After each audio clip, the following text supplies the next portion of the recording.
Give me coffee in the morning, gotta have the caffeine. Wake me up, shake me up, dip me back on pussy. One sip, two sips, and I'm feeling so alive. Coffee in the morning, it's the best way to survive.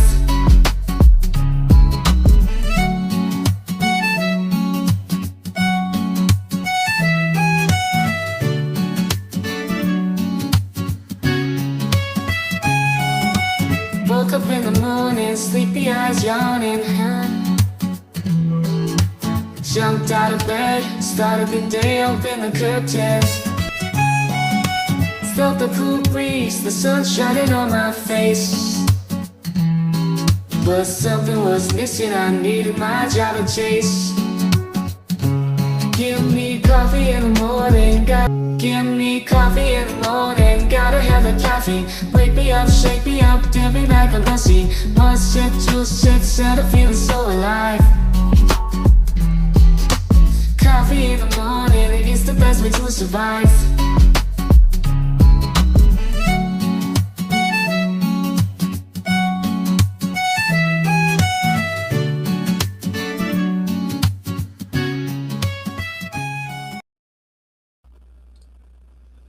Good morning, everyone. Welcome on in. Grab your coffee, your tea, whatever that morning vice might be. Let me know in the chat if you guys can hear me, if I'm coming in loud and clear. Thanks for joining. Welcome in, my mod team. Welcome in. You're more than just mods. You're great community members. I appreciate you guys tuning in. What a day. What a morning. It's been a quiet morning for me. Got up early and started my business. And now I'm ready to jump into some Letcher County. It's been a minute, guys, since we visited Letcher County for some updates. And we finally got some updates in the case. So we're going to go over those documents. Good. Sound is good. Good deal. But we're showing we got good, strong signal, so we should be all right. We got a couple of things we can watch, but we got documents to review. So we're going to jump into it, as they say. I haven't seen any case updates on any of the other cases we're following, that we've been following here on the channel the last, couple months.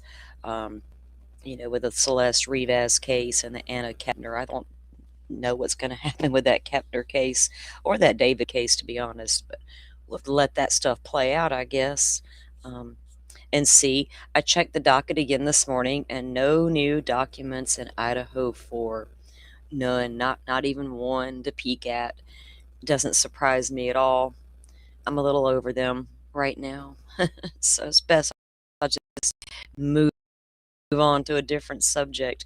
So I know a lot of you guys have probably followed a case out of Letcher County, Kentucky concerning Sheriff Mickey Steins, who got Judge Kevin Mullins in his chamber/office, because there's conflicting reports if that was really the judge's chambers or just some random office. So in the judge's office, chamber, whatever. That occurred back on September 19th, 2024. And the full video was released. We were all quite shocked when we saw it. You were like, dang, it's one thing to hear about what happened, but then the fact that we could see it happen, that was crazy, right? And of course, we all had the same thought. What in the world? What could have provoked something like that, right? And boy, oh boy, it appears something big could have sparked what happened in those chambers. So we'll jump into the documents. There were 3 new rulings that came down in the case. There was a motion to dismiss filed by the defense attorneys. We went over that motion here, and I still have it. The order was denied. The defense also put in a motion to unseal Stein's psychological evaluation that the Kentucky State Police conducted. And they wanted that unsealed. They want all of us to see what's in it for some reason. The judge is like, not so fast, not happening. So the judge denied that. But he did grant the motion for a bond hearing. After all this time, that man finally got a bond hearing. Which is weird in itself for me, because that's not how Florida works it, but that's Kentucky, so I don't know what's up. But he granted the motion, but they haven't set a date for a hearing yet. Just because he got granted the motion for the bond hearing doesn't mean they'll give him the bond, though, right? How much of a threat does Mickey pose to society? Does he pose any threat at all? Maybe if there's other people involved and he's not quite done, we don't know. We can't rule that out, considering all the accusations that have been leveled against a lot of people in Letcher County, right? A hearing is just a hearing for us, right? I love his take on things. He is always in tune and picking up what I'm putting down. I love it. It's always been that way with us. Yeah. At least he's getting motions or getting the hearings granted, right? Not like old Gull over there in Indiana. Oh, no, you want a hearing? No, not happening. Okay. So, speaking of which, Delphi, I have got to get back in touch with All Eyes today after the show. She is planning to come on here over tomorrow. We got a lot to talk about, and I'm looking forward to having a conversation with her. So if you guys want to get an update on the Delphi case and the appeals process, and a couple of other things going on in the case, tune in tomorrow. If everything goes as planned, I should have All Eyes over here, and we should get a good Delphi show in and let it be its own standalone show, versus grouped in with a couple of subjects that we talk about. Tricia, welcome in. Good morning. You don't think he'll get bond? I doubt they do either. I don't know. Kentucky's kind of like Indiana. It's like, go away, don't look at us. You know what I mean? So I haven't, but I would doubt that it would be granted, considering, or they would probably do like Brooks Howe in Kentucky. They made it with a $10 million bond when they knew he wasn't going to be able to touch. I think it was $10 million for Brooks Howe in Kentucky. So I think they'll grant it. Of course, the motion's been granted, and they'll probably grant a bond, but make it so ridiculously high it'll never be attainable. We'll see.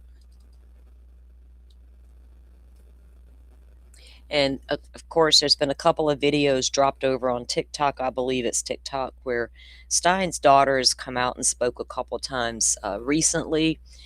I really don't know. I'm not mad at her for doing it. She's going to go do you, girl. I am behind whatever she wants to do, but I don't know the point of it. Just say, hey, there's a lot aware of it, right? Because there's a lot of talk coming out of that county that I'm not getting in, because I don't know. On my show here with Taya, we had Taya as a guest. Brian Enton has interviewed Taya, several women from the area there. A lot of allegations, and I'm not saying I don't believe them. I have no reason to not to believe the women who have spoke up. Now, the only thing I find odd is when, so this all started when Sabrina Atkins filed a civil lawsuit against Letcher County, Kentucky, and the sheriff's department for failure to train their deputies, because she just had a case where Ben Fields, the judge's bailiff, the sex scandal with the ankle monitors, he said, yeah, I'm guilty, took a plea deal and was guilty and was sentenced on it. So then she files the suit against the county, and that triggers a whole lot of things, right? Well, in Sabrina's recorded interview, and we'll play a piece of that later, she's the only time I ever hear the words Mickey Steins was involved. She said that she had heard back when Mickey was still the bailiff, because he was the prior bailiff for the judge, that he was doing the same thing, and he kind of passed the baton on to Ben, basically. But I have never heard that accusation anywhere outside of what she said she heard, right? Everybody else that's come out and spoke has not pointed a finger at Mickey being involved in whatever was happening with Ben Fields and the judge, but it appears Mickey knew about it. And again, when people know about stuff for a long, long time, but never say anything, and then when they finally do, what triggered it, right? So I wondered, did Mickey really know? I've always wondered, did Mickey really know what was happening in this town once things began to come out? And I thought, well, growing up in the town, was he a pawn? Was he put into the positions he was put in because of who he was? Because y'all, and Mickey, we got Mickey. Mickey would do whatever the hell we say. Is it that, right? And Mickey got all mad and it's like, no, no, no, Judge. You've duped me my whole life and it's not going to happen again. Y'all about to go down for all y'all's whatever, and I'm not doing it. So we'll see how it all plays out. Also, interestingly enough, the Commonwealth is the one in this case who filed change of venue, not the defense team. The defense is like, not so fast. We're cool with it being right here in the county where it occurred, in the same courthouse where it occurred. And we don't think we'll get an unfair trial. Have y'all ever heard of defense? Could you imagine Ann Taylor coming out and saying that? Oh, we're good with Latah County. We know we'll get a fair trial. No, she said everything but that. So it's odd that it's kind of ass backwards with this case, right? Yeah, it goes much deeper, Teresia. It goes so far deep and intertwined. I think people would be absolutely floored if all of it was actually investigated by legitimate agencies correctly. I think they'd find a whole lot of wow, other than what was happening in the judge's chambers with the women, the vulnerable women that they knew they could single out, right? There was a lot more going on than that. So much more. All right, let me pull up this. Where'd it go?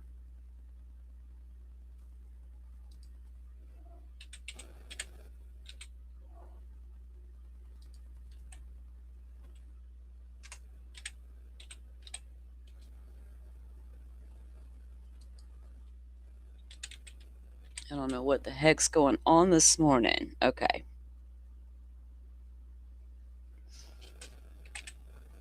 It's like my electronics, nothing's wanting to work the right way this morning, so I feel like it's Mercury in retrograde and I don't know it. What's going on here? Let me get to my thing here. All right, where are you at? There we go. It's like, why are you not working correctly?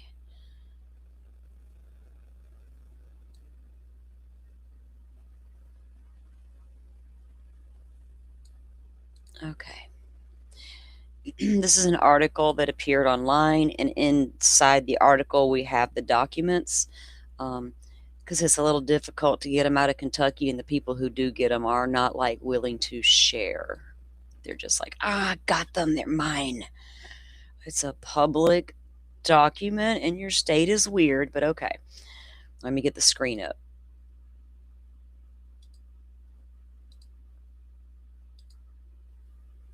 Alrighty. Judge rejects dismissing Stein's case or unsealing psych report, but will allow the bond hearing.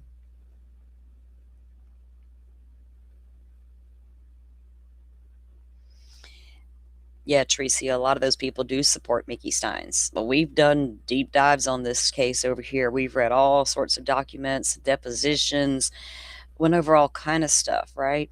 And I know what's out there. I do see what's going on out there on different platforms. But yeah, there's a lot of support for Mickey in the town. So, that I think part of the defense strategy is they know that, right? They're well aware of it. They got their finger on the pulse of society. If we think for a second attorneys are not gauging and clocking what's going on in these towns and on social media, we need to open our eyes. Delphi and Idaho showed us that. All right. A special judge has denied multiple motions filed by former Letcher County Sheriff Sean Steins, because his name is Sean Mickey Steins, as he awaits trial for the 2024 shooting death of Letcher County District Judge Kevin Mullins. But the typo. The judge also agreed to hold a hearing on whether he is eligible for bail. In a series of orders issued on Thursday, Special Judge Christopher Cohen rejected Stein's request to dismiss the murder indictment, ruling that prosecutors did not mislead the grand jury or violate rules during the presentation of evidence. So it was all based on the grand jury stuff as to why they wanted to get the indictment thrown out. And 9 times out of 10, if there was a grand jury indictment, that's going to be the first thing defense attorneys go for. Let's get that indictment thrown out. It was not on the up and up.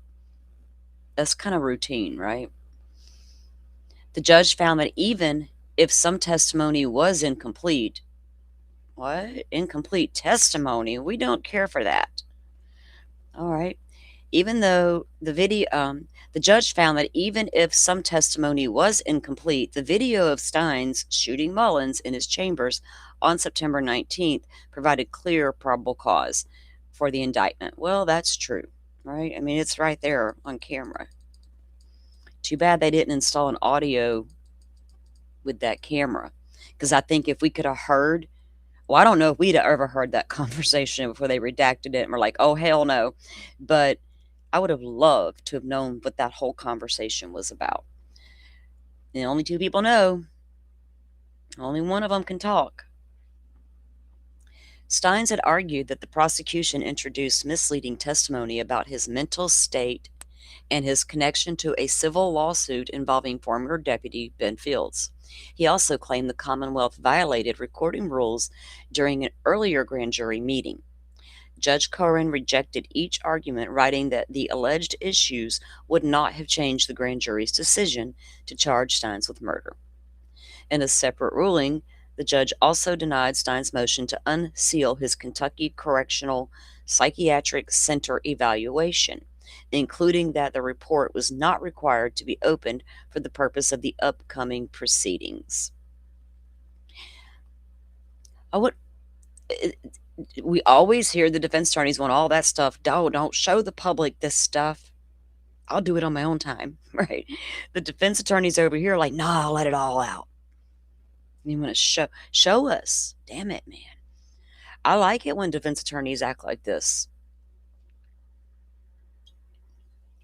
See, don't twist it. I'm not like 1,000% hands down blindly prosecutors over here. Oh, no. We go with each case individually and we evaluate each one individually before we determine if something's fishy's going on. I'm in a mood this morning, guys. I'm in a silly mood for some reason. I don't know. I woke up happy. I wake up happy all the time, but I like to wake up in the morning and be happy and have gratitude before I ever crawl out of the bed. Today I was like, I'm in a good mood. It's weird to be in a good mood and talk true crime, but whatever. Motion to scream, what the fuck, granted. Can I just say it again? Because I love this girl and I love her name. Welcome in, sweetheart. Can't stay, but you'll be back for the replay. Awesome. Thank you so much. I got to get you to come over sometime and visit with us over here and chat it up with me. It's been a minute since I've had a good chat with you, so I'll hit you up, okay? We'll make it a thing. We'll do the damn thing. All right. Steins argued that the prosecution introduced misleading testimony about his mental state and his connection to a civil lawsuit involving Ben Fields. Okay. Cohen rejected each argument, writing that the alleged issues wouldn't have. Okay, we read that part. In a separate ruling, he also denied the motion to unseal the psych report. All right. Meanwhile, the court granted a request for bond hearing over the objection of prosecutors.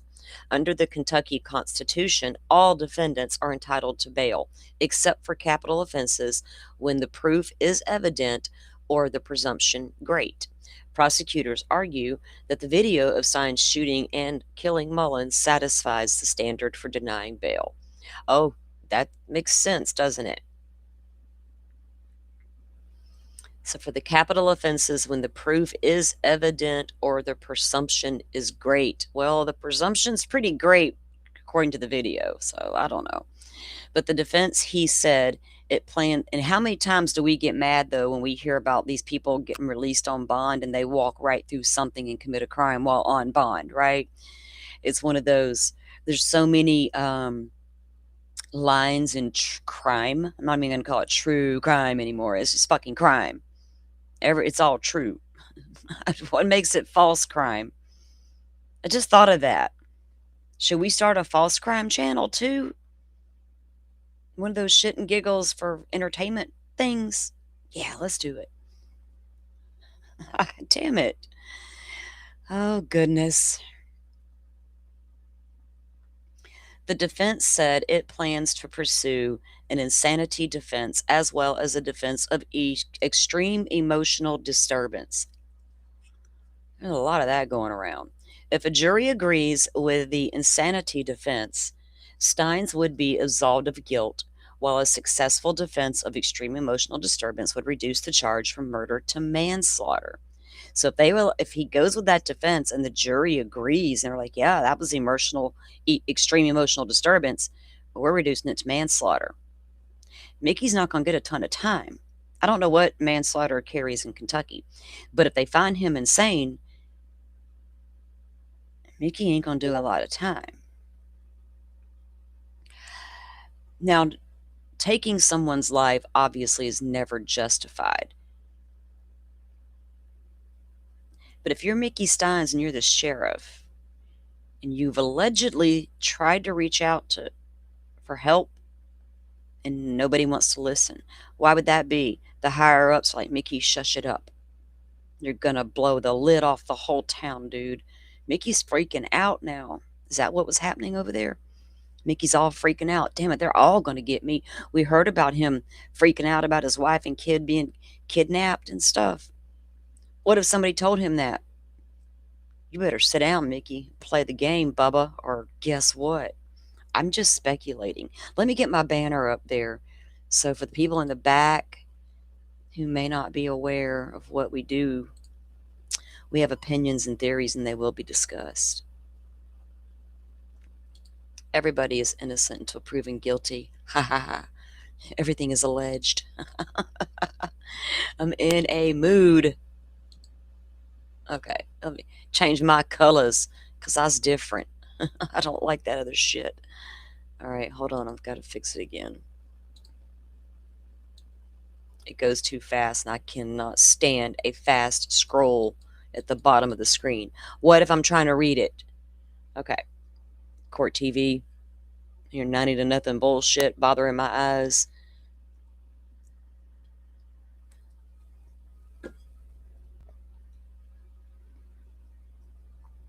But the defense said it plans to pursue the insanity defense and then we'll reduce it down to manslaughter. Judge Cohen found that an evidentiary hearing will be required for prosecutors to prove that the evidence meets the burden required to deny Stein's bail. A date has not yet been set for that hearing. You got a ton of court cases coming up on the docket.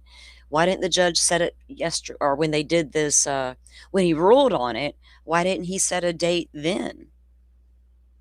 I wonder how long it'll take him to get a damn date set for the hearing. I'd be like, Judge, you granted me a hearing. Please let me have it today.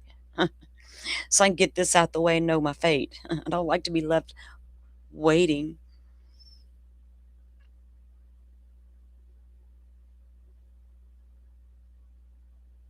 Oh, the defense rest. Welcome in.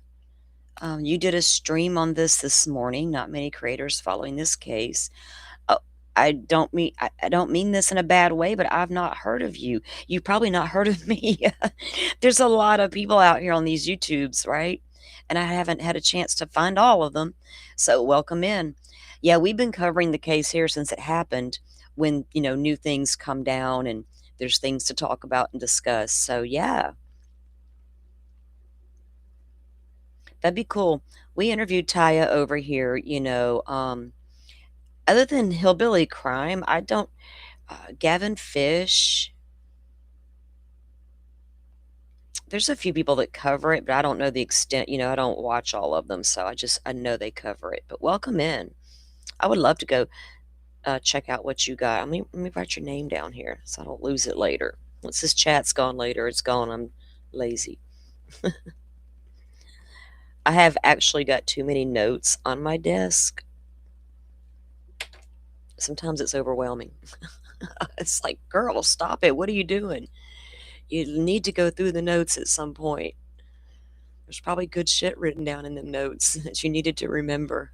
All right, let's get on with the document here.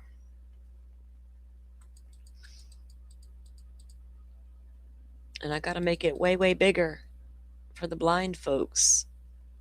All right. Let me get a sip of my coffee. Hold up.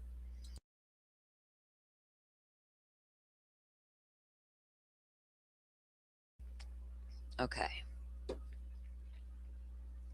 So this is the motion denying the indictment, right? And what will it have in it? What kind of information? November 24, a Letcher County grand jury indicted the defendant, Sean Steins, for committing murder. The defendant seeks dismissal of the indictment on 2 grounds. The defendant alleges that at the November 21, 2024 grand jury meeting, the prosecutor elicited false and misleading testimony, which influenced the jury to return the murder indictment. So, meaning if the jury had known a little more about Mickey's mental health, they might have just returned a manslaughter charge. Number 2, at the preceding October 17, 2024 grand jury meeting, the prosecution intentionally failed to record the proceedings. They didn't record the grand jury proceedings? Well, shit, in Kentucky, y'all let Brooks House family walk right in there with tape recorders on their persons and record their grand jury testimony. But y'all forgot to hit record? Damn. I thought Indiana was the worst state in the country, but I've had my eye on Kentucky for decades. Remember back when well, I'm old, so I remember when drinking age turned 21 and what states got told if you don't raise your drinking age, what funding you're going to lose. Kentucky, Mississippi. I think Mississippi was the last one to fall in line when all their streets went to shit and people were dying from drunk driving. They're like, man, we're not progressive like the rest of the country. Hold up. Anyway, back to the damn thing. They don't record grand jury proceedings, apparently, unless you're the person testifying. The Commonwealth denies the allegations. Well, wouldn't that be easy to solve? Do we have the recording or we don't? For reasons expressed below, the defendant's motion to dismiss the indictment is denied. Well, tell us why. On September 29th, here. On September 29th, the defendant, then Letcher County Sheriff, shot and killed Letcher County District Judge Kevin Mullins. The event occurred in Mullins' chambers and was recorded on video. The defendant was arrested and charged with murder the same day. The video footage showing the defendant shooting Mullins multiple times was played at the defendant's October 1 preliminary hearing and entered into record as an exhibit. The same video was played for Letcher County grand jury that convened on November 21st. The meeting at which Commonwealth sought and grand jury returned an indictment charging the defendant with murder.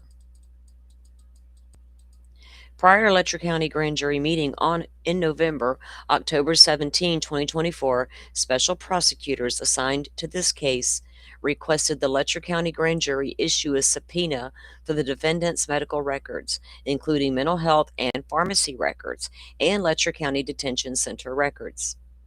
At the November 21 grand jury meeting, Kentucky State Police Detective Stamper testified about the investigation of Judge Mullins' death and recounted the events shown on the video. Detective Stamper also testified about information provided by Mullins' family, friends, colleagues, and medical records.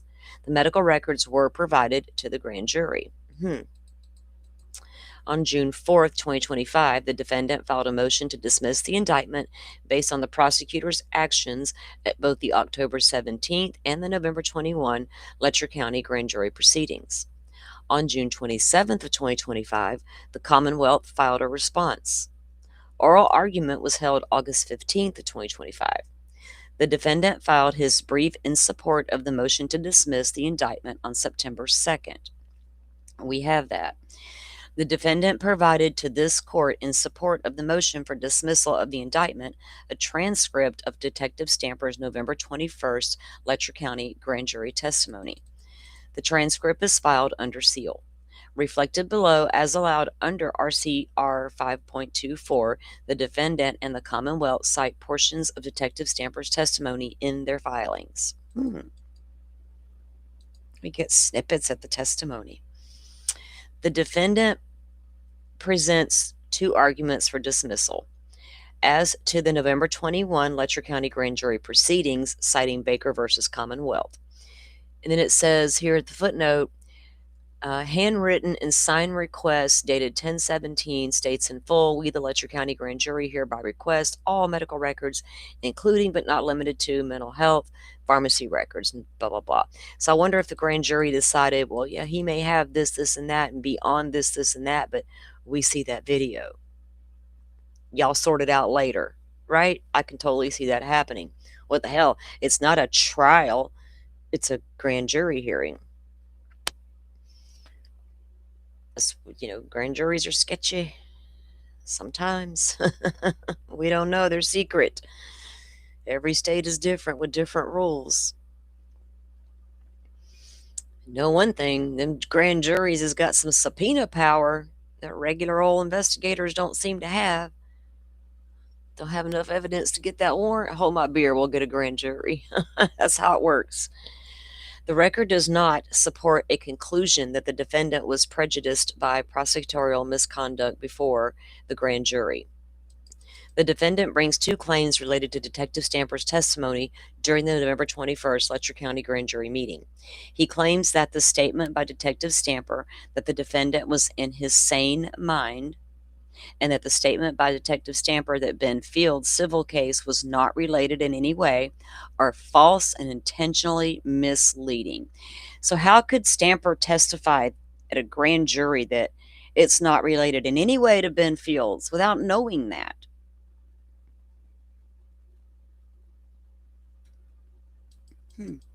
State of mind. During the Commonwealth's presentation to the grand jury, the grand jurors asked Detective Stamper questions about the medical records received from the subpoena issued.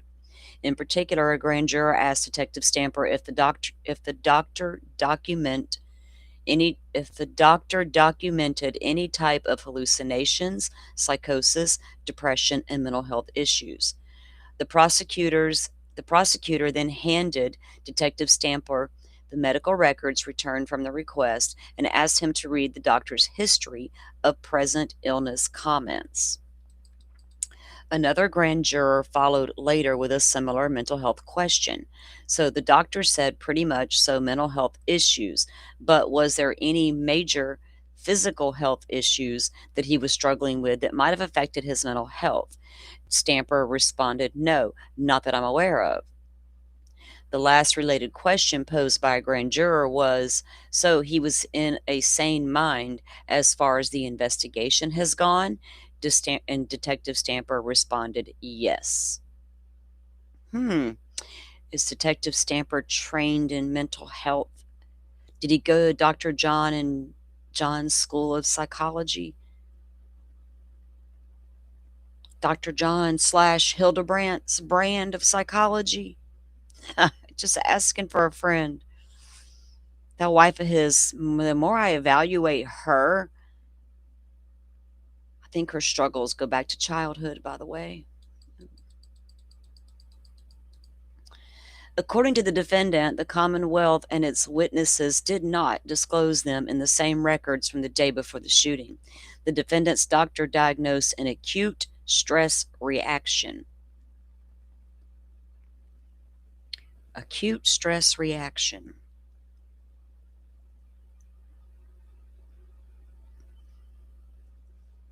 I don't know that justifies what you calmly got up out of the chair and did. As somebody with chronic anxiety, who may or may not have that happen from time to time,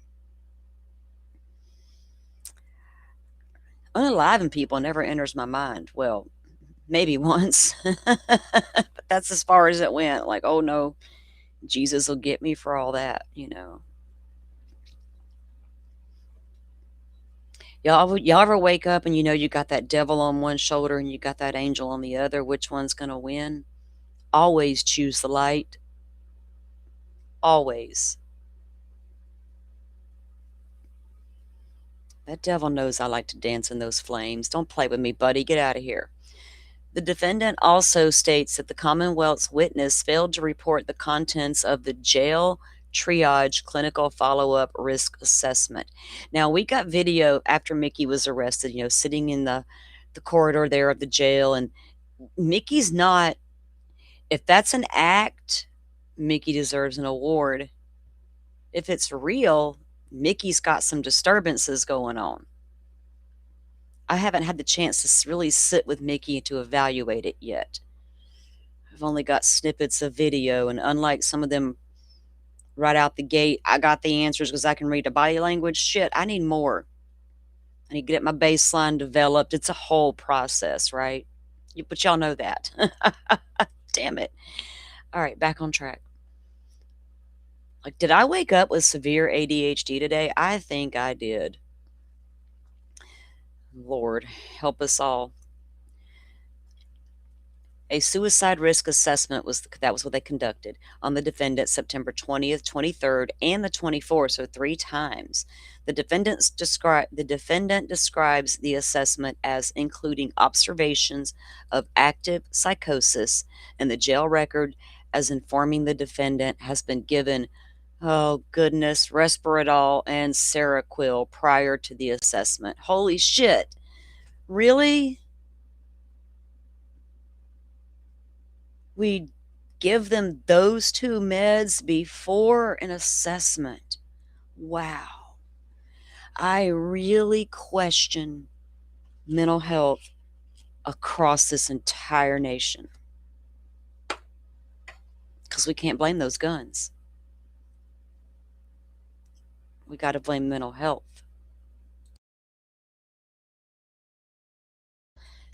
For the record, I don't blame guns. I don't blame mental health. But come on, man, really? Seroquel? The defendant claims that despite overwhelming evidence, are they still giving him that Seroquel? You only get that if you really need it and you are in psychosis. That's a crazy medication, in my opinion. The defendant claims they had a large, what do you call them, class action lawsuits? The defendant claims that despite overwhelming evidence to the contrary, inclusive of Kentucky State Police interviews with the defendant summarizes in his brief as calling into questions the defendant's mental status in the week preceding the shooting. Stampler and the Commonwealth put on testimony that the investigation showed the defendant was in his sane mind. Now that's a little different than what's been said. That Mickey was acting erratic that morning. Out there on the food delivery, the little Meals on Wheels, him and the church man. Where is the church man? What's Elizabeth call him? The preacher man. In the South, we call him preacher man. This is what we do. Here comes that preacher man. Y'all fucking get straight real fast. He gonna get us.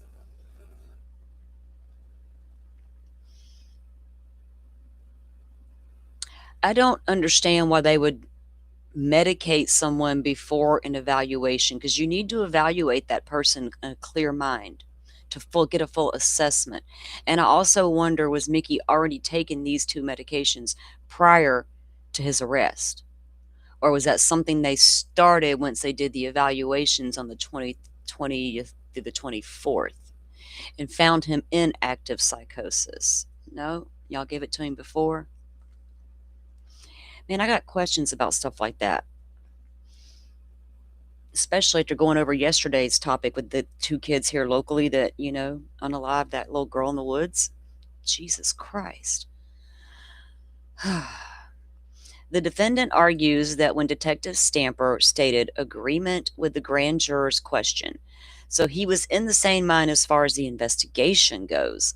Detective Stamper's testimony was intentionally misleading and prejudicial to the defendant. So, before the investigation, he wasn't right. After the investigation, he's not right. But during the investigation, he's good to go. Very confusing, sir.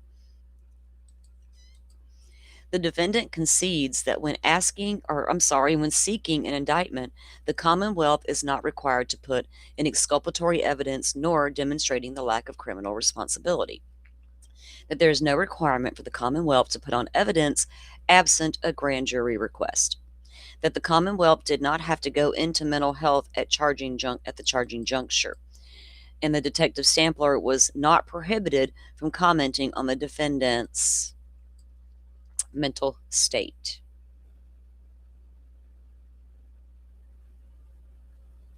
Yeah, we went over the wrongful death suit. So Judge Mullen's wife has filed a wrongful death suit. And I do have another article we're going to review, and there's more information about that in there as well.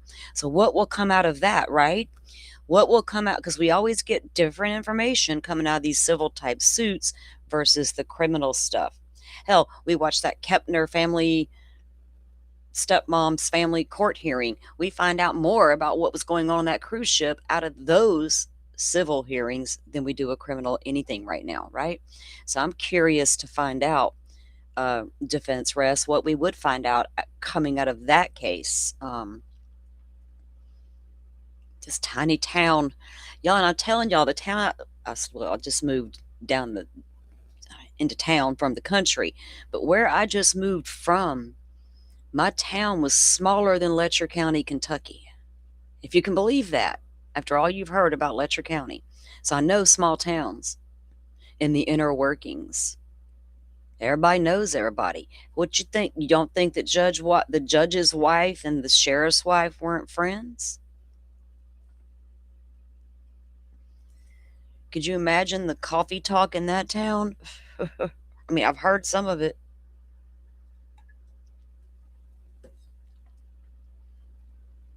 Lord, don't trust your soul to no backwoods Southern lawyer and all that.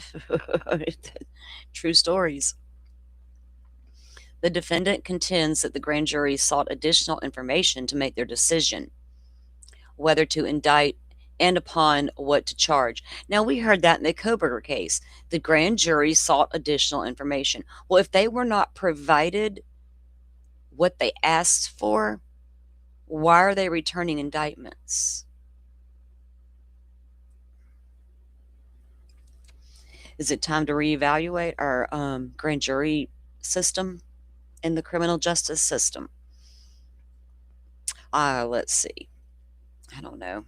You can't get people on board for those types of conversations in true crime for some reason.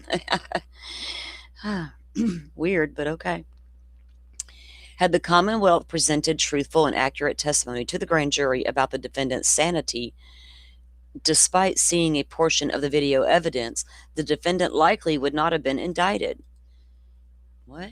Or at least he would not have been indicted for murder. Okay, yeah, back that up. What now? What? I saw the video. You got to have some sort of charge there. Come on. I can't say that that was justified if I'm going to say other murders are not. That would be weird of me. Time for me to check myself. Field's case.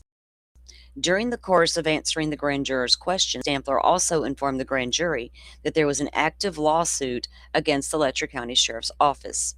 A grand juror asked Detective Stamper whether Judge Mullins had any relation to that lawsuit in any way that would matter. Good question, grand jury person. The Commonwealth then asked Detective Stamper, your knowledge, was Judge Mullins involved?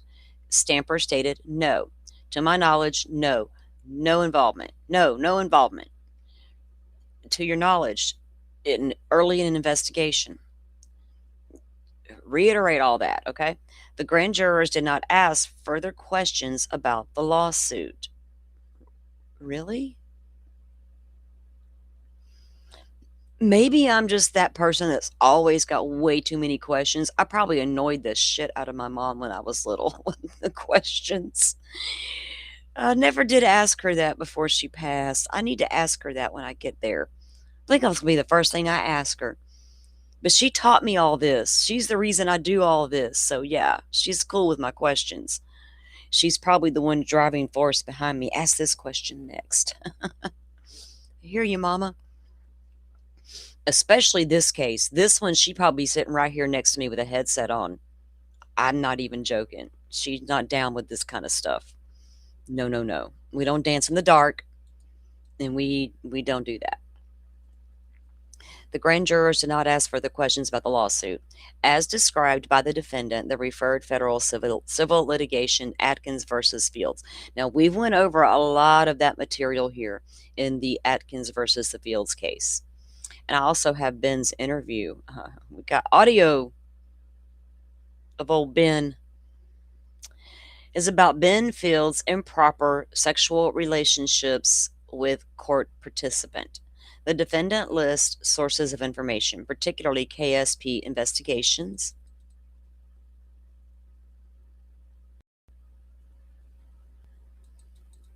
Sorry, I was just glancing at the footnote for a moment. Interviews. He believes contradicts Stamper's statement that, to his knowledge, Judge Mullins was not involved in the Fields case.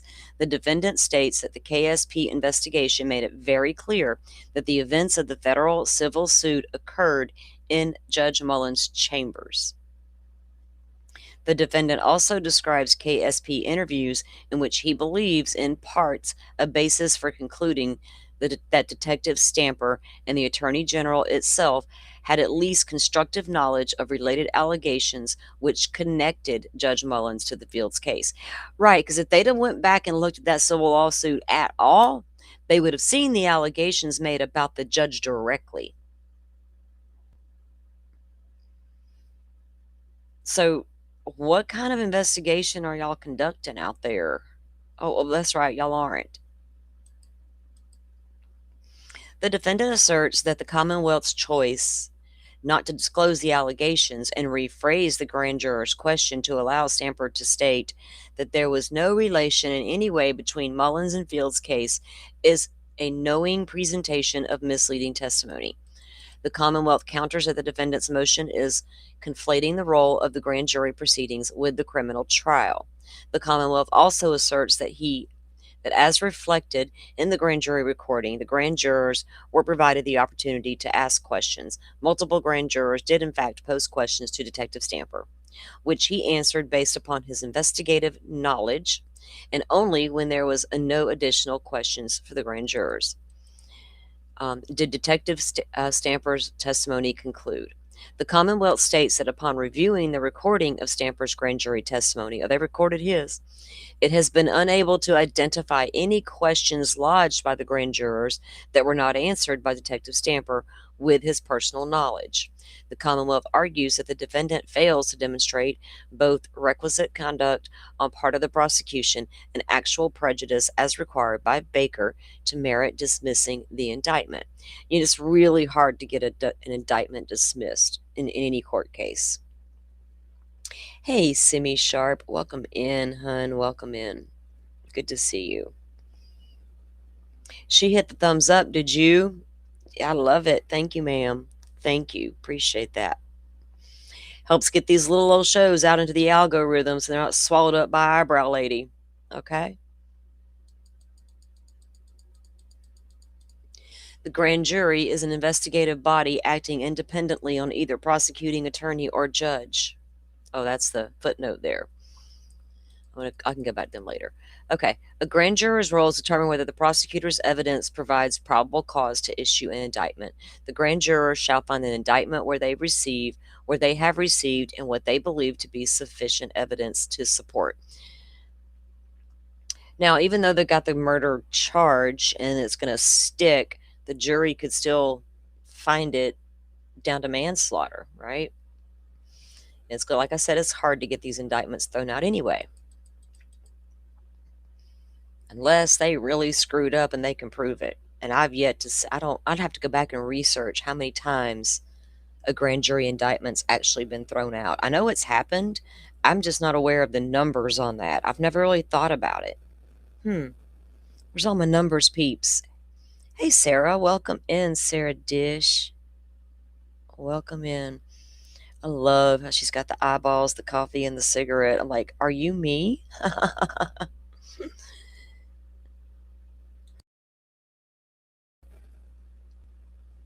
Okay. While establishing probable cause, it is not a higher bar. An indictment returned by a legally constituted and unbiased grand jury.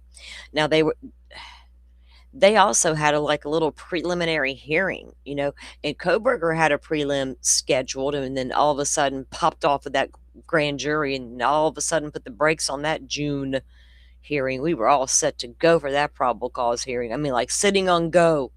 Couldn't wait for that probable cause hearing. We never got it. That was the first biggest disappointment and F up Idaho could have done, in my opinion. That started it all. That got the ball rolling. And they've never reeled it back in. While establishing probable cause is not the high bar. Okay, let's go on. This thing's about over. Faces not enough to call for trial or for the charge on its merits. Okay. However, the standard for dismissal is a high bar. Yeah, we know. We've already discussed it. All right, so he's going to go on and he's going to deny it. I don't feel like reading all that and reading all the reasons why he decided to do that. The trial court concluded in part that he's citing cases. Okay, yeah, he's going to go on. I'm not reading all them cases this man's going to choose to cite. Anyway, so that's that document. The facts in Baker are not comparable to the instant case. As a starting point, the Commonwealth's burden before the grand jury was to present evidence which provided probable cause to believe the defendant committed murder, that is, with the intent to cause the death of another person. Here, Judge Mullins, he caused the death of such person. The Commonwealth satisfied that burden. As noted above, the prosecutor played the video footage showing the defendant shooting Judge Mullins multiple times, 9 times to be exact.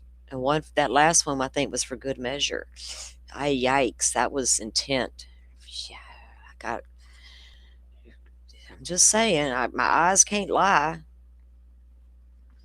That evidence alone removed the question of who shot and killed Judge Mullins. The video footage clearly serves as a reasonable ground for belief the defendant intended to cause the death when he shot and killed the judge. I believe he intended to do that, but I'm not convinced that man was in his complete right mind either. But what got him there? We can talk all day about he's not in his right mind. Okay. But what got him there? He's your freaking sheriff. Y'all gonna let a man be your sheriff that y'all know ain't in his right mind? That's kind of dangerous. So watch what you say, because people like me are paying attention. How long has this mentally ill man been the sheriff? Look what just happened. Huh. Y'all don't bear any responsibility, do y'all? Wow, okay. The Commonwealth also addressed the grand jurors' questions, including those related to the defendant's mental health and physical health. Although the testifying officers' expressed answers may not have been as complete as the defendant suggests they should have been, based upon the defendant's view of discovery or the defendant's knowledge of the field's investigation, Detective Stamper's answers were responsive to the grand jury's questions. The medical records were provided to the grand jury and discussed during oral argument. Okay, we get it. Denied. They capitalize it. Look, denied. The defendant's motion to dismiss the indictment based upon prosecutorial misconduct is denied.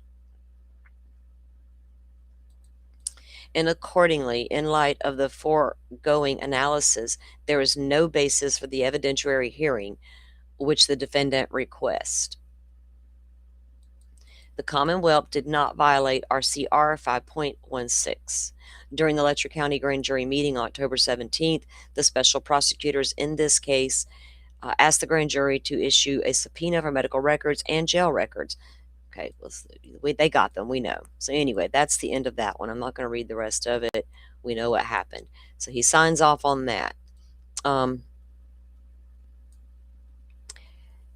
The only thing that would have changed about that grand jury decision would have been the charge, right? Manslaughter versus murder.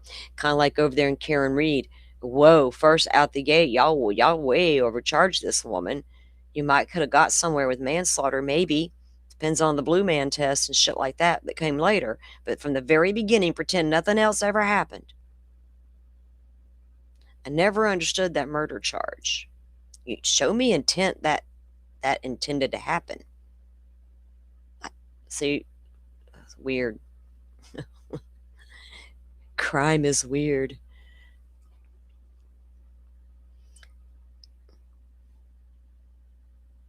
Good luck finding answers, Simi. We will ask them and continue to ask them and continue to ask them. Sarah, you're a tea and cigarette girl. I'm a coffee and cigarette girl. But that's cool. Whatever floats our boats, right? I will drink a hot tea in the winter, right? But that's it.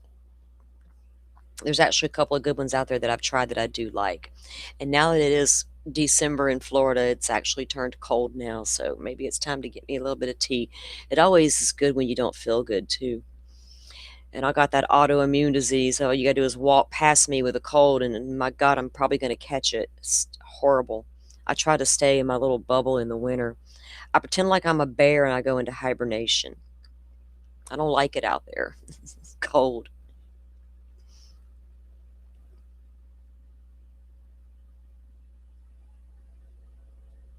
Right, Tricia? We know who did it. We just want to know why. We need to know why. What happened there? Welcome in, Jet. Welcome in. Well, thanks for listening while you travel. We appreciate it. Stay safe out there. The real streets can be just as well. They're more dangerous than these YouTube streets. People can physically get you out there. So stay safe. Stay vigilant. Know your surroundings and all that good stuff. I got told the other day, you know what? You're like, you don't trust nobody, do you? I'm like, hell no. You made me go out in public. My head is on a swivel now. Thanks. I got to go home and take a nap. This is exhausting. Okay. So this is the order denying motion to unseal the KCPC evaluation. And again, the defense wants it unsealed, and the prosecution's like, no. Why are the prosecutions so determined to grab that murder charge versus a manslaughter? Because are they afraid secrets will come spilling out of people's mouths? Are they afraid them skeletons are going to fall out once some closets get opened? Are they afraid their name may pop up somewhere? You know what I mean? Don't get mad at us for having red flags. Like, you caused it, right? It's so odd. Get mad at these people. They're asking questions. Well, I think we were told about 8 years ago to stop being sheep and ask some damn questions. So here we are. Order denying motion to unseal the evaluation. The defendant, Sean Steins, moves this court to unseal the KCPC evaluation, stating that the contents are directly relevant to issues raised in his motion to dismiss and motion for bond hearing.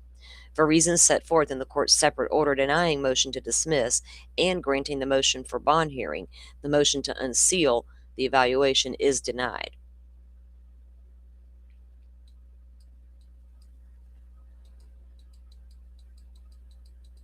I wonder if they'll get to, the judge is going to see the document.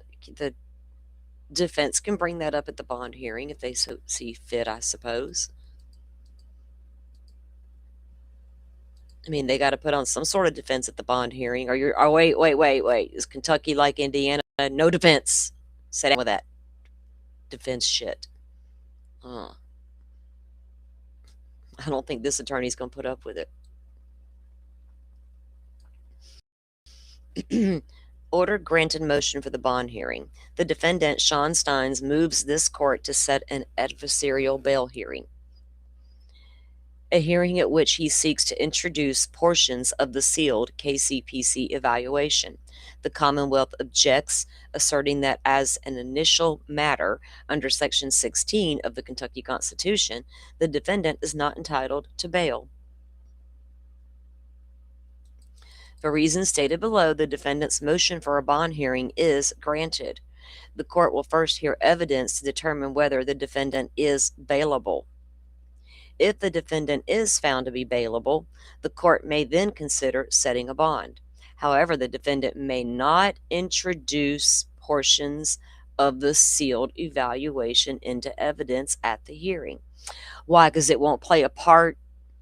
The bond hearing should stand alone based on the charges, and I totally get that. That's accurate. All this other stuff comes later. We got a rule based on the law we have set on bonds concerning murderers or alleged murder, right? So I get that. Because should the mental health of the person play a part on whether or not they get bond? If we allow that to happen, then every person that has a mental health problem can then come into court and use that as a way to get bond. And is that the right thing to do from a society standpoint? Think about it, right? Do we need that? But are they getting the correct help while they're in there? That's the other question. I got too many questions. On September 19, 2024, the defendant, then the Letcher County Sheriff, shot and killed Letcher County District Judge Kevin Mullins. The event occurred in Mullins' chambers and was recorded on video. Yeah, that video that was put into the chamber after Ben Fields did what he did in them chambers. That's why it was there. In case it ever happened again. Huh.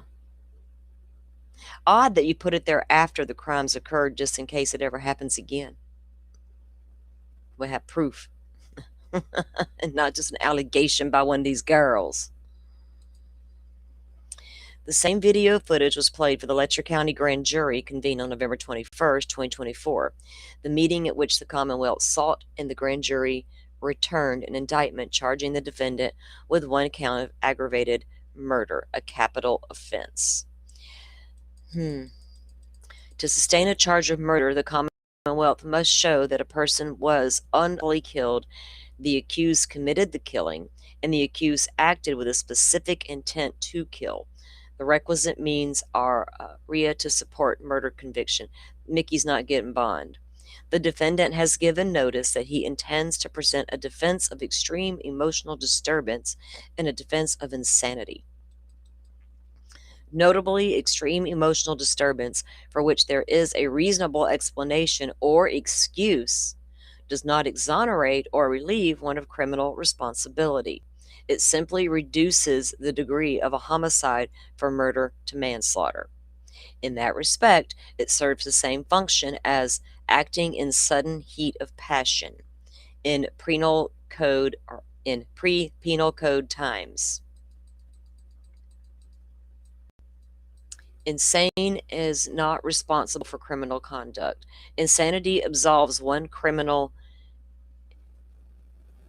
intent and is therefore a complete defense. The defendant, who is currently incarcerated as a result of the pending charge, requests that this court grant him bail and moves the courts for evidentiary hearing.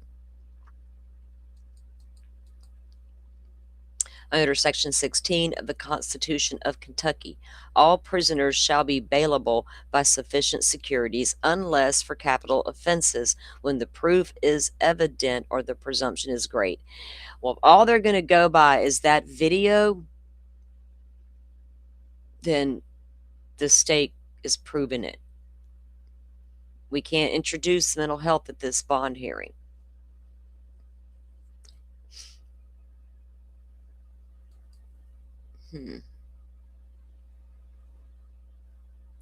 It is clear that this section of the Constitution means that all offenses, including capital offenses, are bailable with the exceptions noted. And so, because the intent was there, right? A prisoner charged with a capital offense is entitled to bail unless the proof is high guilt of his guilt is evident. The presumption of his guilt is great. Yeah, he's not getting bond. Sorry, Mickey. Not happening. I'll be shocked if that judge grants it. And they go through some case laws. The Commonwealth asserts that in lieu of a bond hearing, this court may take a judicial notice of the video recording of the defendant shooting the judge, which is the record from the preliminary hearing, and conclude that the proof is evident or the presumption is great that the defendant committed murder. And then they go into cite Jones case in the Kentucky Court of Appeals. Considered the question whether the defendant was entitled to bail under the Kentucky Constitution rule there. Anyway, as explained during oral argument, the Commonwealth relies upon Jones as a recent statement that if the court concludes that the proof is evident and the presumption is great, the capital defendant is guilty. The defendant is not entitled to bail. So, yeah. What do y'all think? Y'all think they're going to give Mickey some bail?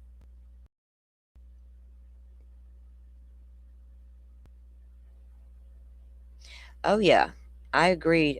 Defense rest. There's nothing about these women so far that is not believable. I've had conversations with them. I've listened to them. Like I said, we've had Taya on over here. I've chatted with Brandy as well. Yeah, there's nothing. Brandy's daughter. Hell, she was on Court TV. Brian Enton interviewed her.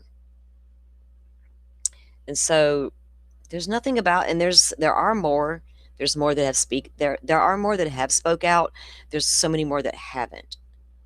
And if you go back to even when Taya speaks and how young it started with some of these girls, made me wonder right now when this went down in the town, were there any underage girls involved, and are they willing to say it?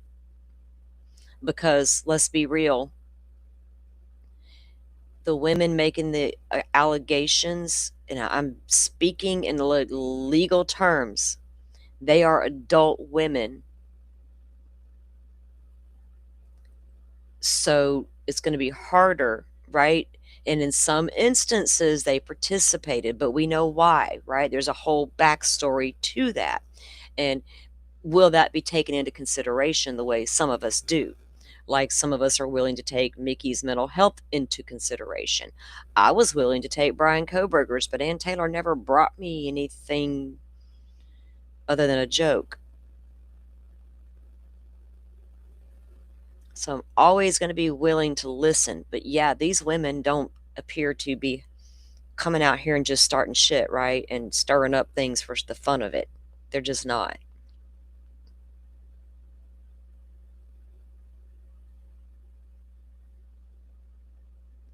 Me either, Carrie. I'm on the fence with where I sit with what Mickey. I'll just go ahead and say it. In my personal opinion, Mickey was aware of what was going on. There's no way he couldn't have been, right? Not as close knit as everybody wants us to make me think that town was. Shit, when you watch the video, they're all relaxed, hanging out together, doing this and that. So, are you telling me Mickey wasn't aware that some things were happening? Because again, adult women, does he think they're willing participants, but they're doing it because they need to, kind of thing? I don't know. I'm not making excuses for anything. I'm trying to figure it out. And I do that out loud with you guys. So yeah. But then I have to consider Mickey's mentality, Mickey's personality. Was Mickey, he's just the bailiff, right? For the judge. That's what he was before the sheriff. Was he elected sheriff because he was Mickey Steins and they could control some Mickey Steins up in here? Kind of thing. Right? Mickey's never going to tell on us. We're his damn friends. Shit. Can't implicate us until a lawsuit's filed and Mickey's going down for the whole damn town. Is that what really has happened here? That I don't know. But that's what I think has happened. Because, like I said, I've not heard one woman come out and say, Mickey was a part of it. I saw Mickey, or I did this, or Mickey offered me that. None of that Ben Field shit. None of the judge stuff. Nothing. And a few of them have went as far as to say Mickey's their hero. He finally put a stop to what nobody else could or would. That's a strong statement I can't get away from. Also, right? But then, did he feel like there? If any of that's true, right? And Mickey knew, but he was trying to get. What avenues would Mickey have been able to take if this went high up? I'm talking into the state police and things of that nature. Like, if I go tell the state investigators, if I go tell this commission or that commission, we've heard Mickey attempted and was shut down. So I don't know if that's true or not. I've not seen receipts on that, right? Right? Semi sharp, they're not full of shit. Anybody that it thinks they are doesn't come with an open, honest mind, right? To evaluate a situation. And we can't fix stupid. We know that around here. So hopefully the people who are listening and paying attention can see it for what it is. Because by God, if it wasn't there, we wouldn't be talking about it, right? If there was any evidence that all that's BS, shoot, I couldn't back that up for a second. Yeah, I don't think Mickey was involved like that. Nobody has said that. The only one, like I said, Sabrina Atkins, but she said in that audio that's what she heard. She says that she said she was in the chambers, obviously, with Ben Fields doing the deeds, but she said she was also shown video of Mullins doing the same thing.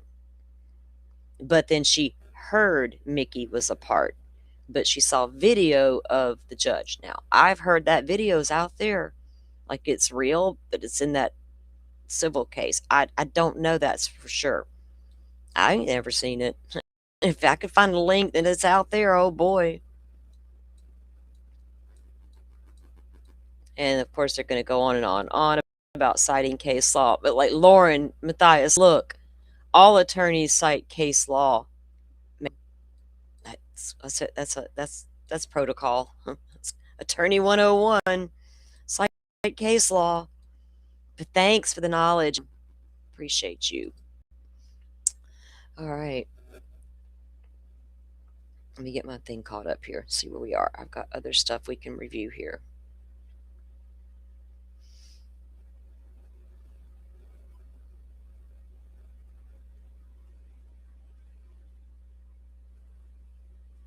One second, guys. Let me.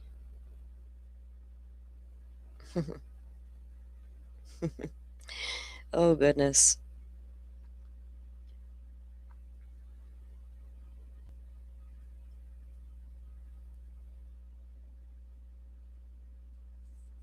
All right. Back up and running. Now I can see my chat in real time again. All right. Yeah, it appears that it is defense that there's a lot of the women that was like targeted. Rex Heuermann chose the most vulnerable women in society to pick victims. What do y'all think dirty old men do? But I'm in the dirty South. I call it as I see it. We got a whole town full of dirty old men. Dirty, dirty old men that like to have one another's backs, maybe. And it all started like that. I got other questions, about the program and that preacher man that I see sitting in the windowsill before the judge was shot. And then for decades, we've heard about the influx in the opioid addiction in the Appalachian Mountains. I watched my very first documentary on that probably 20 years ago. Because I was like, this is just hitting the streets of America. And all of a sudden, it's an epidemic in Appalachia. And I'm like, what? Interested me. I'm like, I got to know more. So for 20 years, I've known about what's going down out there in Kentucky. Your pill mills, hell, Florida started the pill mills. Go look up the brothers out of Miami. Whole documentary on them. We're still busting pill mills to this day, right here locally. Unfortunately, actually, the pharmacy's involved too. So you get your town addicted, and then you set them up in rehab that they got to pay for, and you pick and choose which few you're going to prop up to society and show, look what good we did today.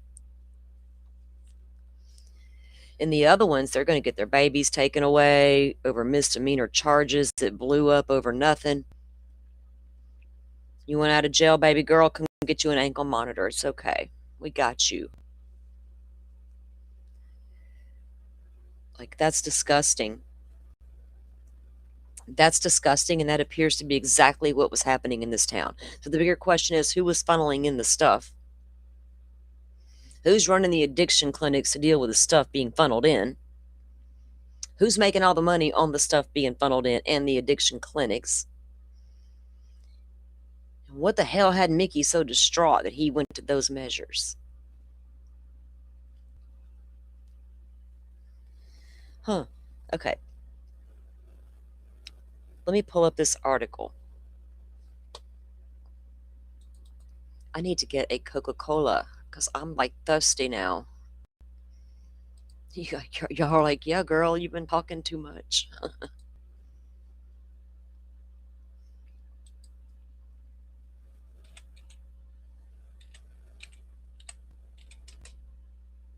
Why is this happening? Not y'all, it's my computer, it's my keyboard. It's been doing that all morning. Like, weird.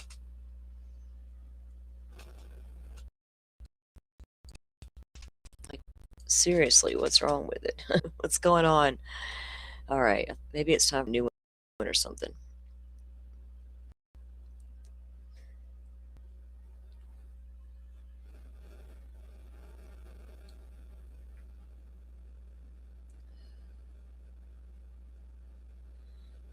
Let me pull up this article that I was going to share with you guys. There's some information in the article. It was this one, I think. Oh, wait, no.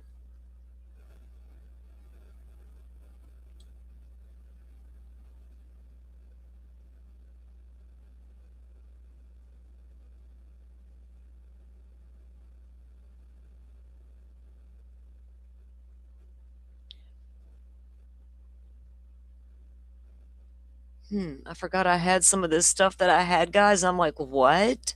I gotta, wow. That's how long I've been looking at this case, forgotten about some of the stuff that I do have. Holy cow. Um, where is the one I want to read, though? Right here. Duh. I make it simple for myself, and then I forget what I did. Teresa, you're right. It's worldwide. It's not just in Kentucky, but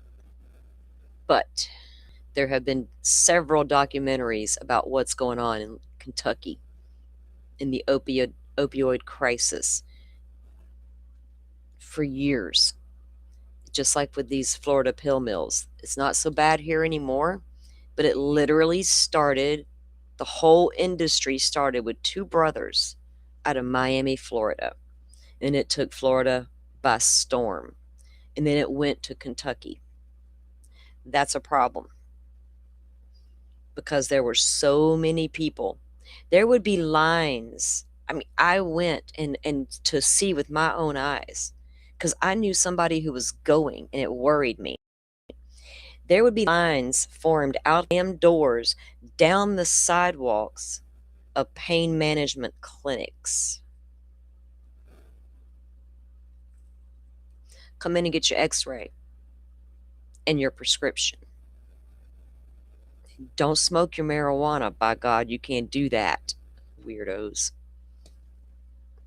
Weird. Like, what? All right.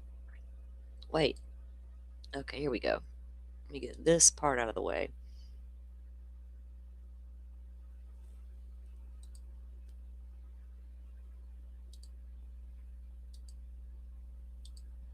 Okay.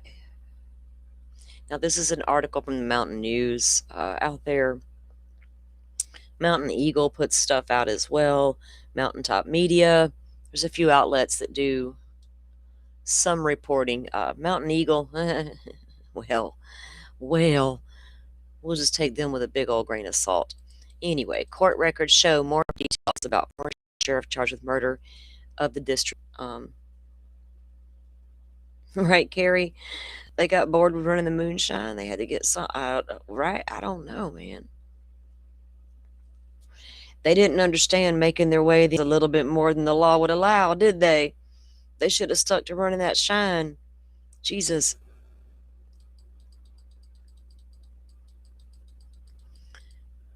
The defense team for former Letcher County Sheriff Mickey Steins introduced new materials to the court this week, providing more details about the case. Steins is charged with murder after the September 19th shooting of District Judge Kevin Mullins in the Letcher County chambers. Defense attorneys submitted briefs on Tuesday. One document asked the judge to order Stein's competency and criminal responsibility report to be unsealed or allow Steins to use it in his defense. The Commonwealth argued against unsealing the report. Now, we now know the judge is like, nope, not unsealing it, saying it would. So the Commonwealth says that unsealing the report would make the evaluation subject to widespread dissemination, further compromising the ability to seat a fair and impartial jury. Well, you already got that problem considering where your jurors are going to come from. We, the people out here, are not the jurors. I don't live in your county, in your district, or whatever. But it would probably be widespread, further compromising the ability to seat a fair and impartial jury. A motion for change of venue was also submitted by the Commonwealth. So as far as I know, he hasn't ruled on that yet, right? Defense Rest, do you know? I don't believe that he's ruled on this change of venue. So, what's taking so long? Did he have some big ass survey to review? Did you get one of them fancy jury experts on the case? You probably should if you're wanting to transfer out of your county, because I'm not down with transferring out of counties, because I believe that they should be tried in the county where the crimes were committed. I don't know. No audio. Oh, yeah, no ruling. I thought I heard somebody outside my door. I was like, what? Okay. Attorneys for Steins also submitted a brief supporting their motion to dismiss the murder indictment based on what they claim were well corroborated mental health concerns that went undisclosed during the grand jury testimony. Well, I guess the jurors can be the finders and figure out if how, to what extent this mental and what caused this sudden, if you want to go with a emotional distress defense, like something triggered it, you got to tell me what triggered it, right? You just can't pop off and say that without telling me why. I need the backstory. I'm always hopeful that jurors are listening, paying attention, and have good questions, because we don't need the wrong people going down in any of these cases. In the now sealed document, the trooper testifies that based on public rumor about inappropriate relationships between Stein's daughter and Judge Mullins, Stein's family was questioned about the connection. However, Stein's wife and daughter denied any allegations of having any contact whatsoever with Judge Mullins. Now, it was heavily rumored that that's what it was all about, and it's not. It's nothing to do with that, right? And Everybody's saying when the video came out of what happened in the judge's chambers, when Mickey asked Mullins for his phone, he dials his daughter's number. Yes, he does. But if y'all notice, Mickey has to input the phone number manually. The daughter's not a saved contact in the judge's phone, as alleged. I can see it with my own eyes. I can see Mickey looking at his phone and then entering the phone number onto the judge's phone.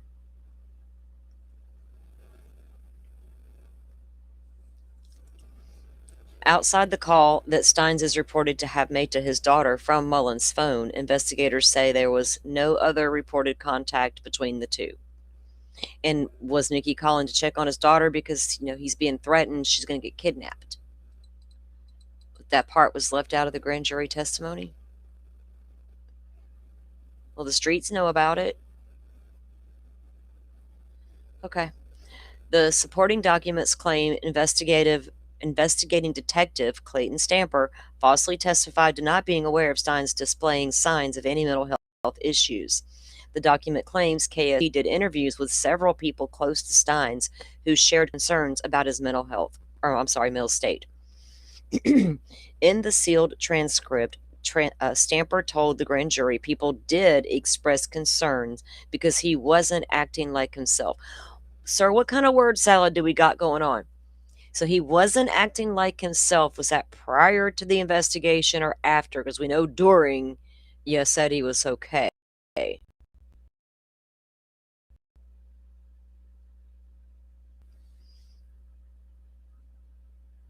3 days prior to this shooting, he was giving a deposition in the Ben Fields case. I read the deposition here. According to the filing, co-workers reported claims of paranoia about his family being harmed and his home being watched. They say one of the witnesses also disclosed a situation one day before the shooting in which Steins claimed a local attorney demanded he give them money and then die by unaliving. YouTube's got its bullshit. Or they were going to kill his wife and daughter. Now, that's been out there for a minute that was said. So a local attorney demanded that from Steins, allegedly. WYMT also obtained body cam footage from KSP showing Steins continually asking to be treated fair, acting worried about his safety, and telling troopers he believes they want to kill him. Yeah, he's saying it. Y'all treat me fairly, boys. Y'all treat me fair, boys. Where you taking me? This ain't the way to the jail. Come on now. Come on, boys. Mickey, we ain't gonna hurt you. Mickey, settle down, Beavis. Reports discussed in the brief included a medical record that claims Stein saw a doctor the day before the shooting, accompanied by his friends, who are concerned about his level of stress and loss of sleep. Now, that's been out there as well. Old Dotson entered the picture defense. The defense rest. I like that name too. Yeah, Daniel Dotson. That's who we're speaking of.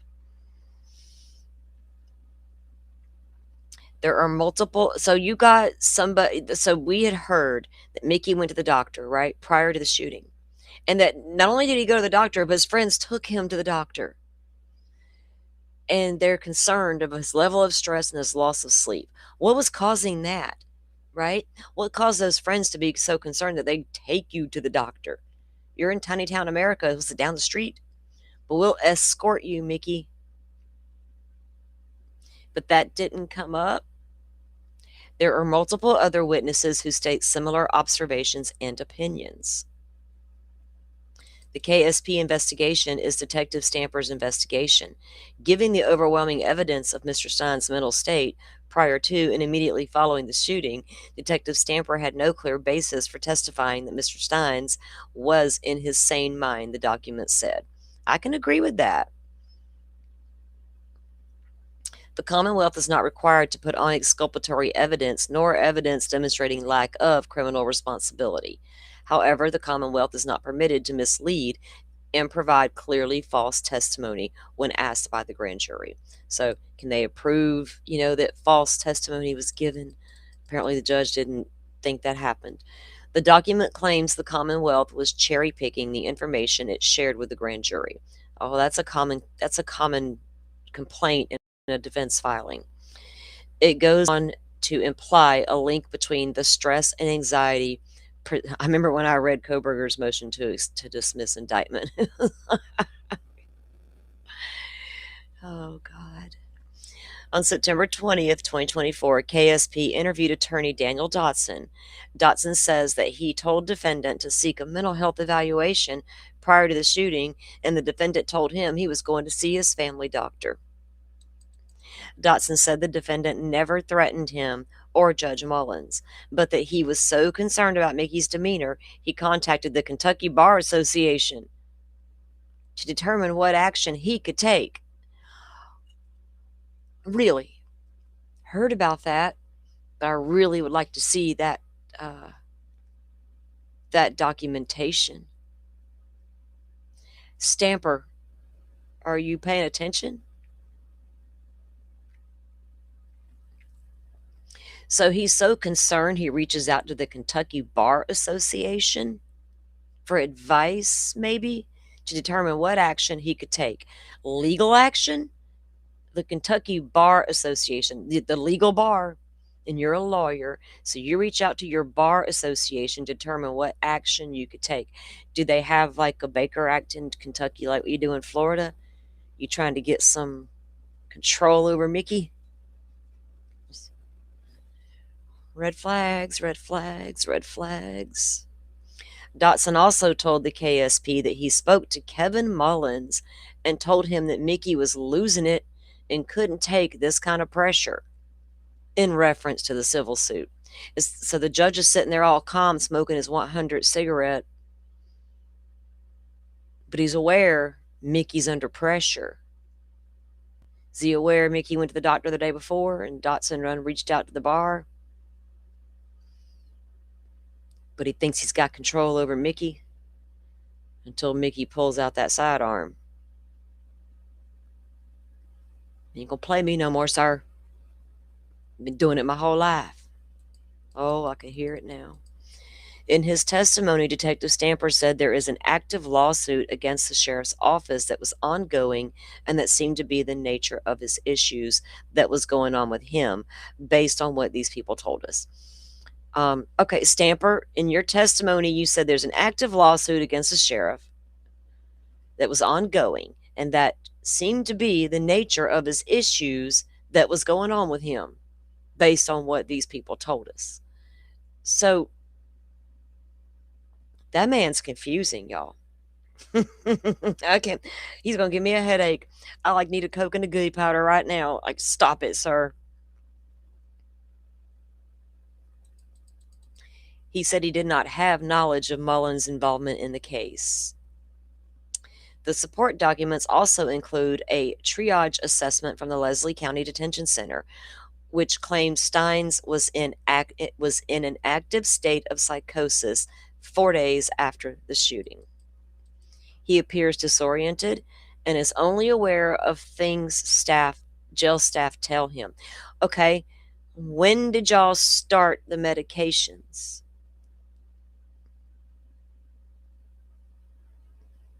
I'm sure his defense attorney's all over that part of the record, but that's important to know in a true assessment, a fair assessment. Because if I got somebody on Seroquel acting some kind of way, an active state of psychosis, that medication may cause the psychosis, right? Google it. He appears disoriented and is only aware of things the staff tell him. What are they telling him?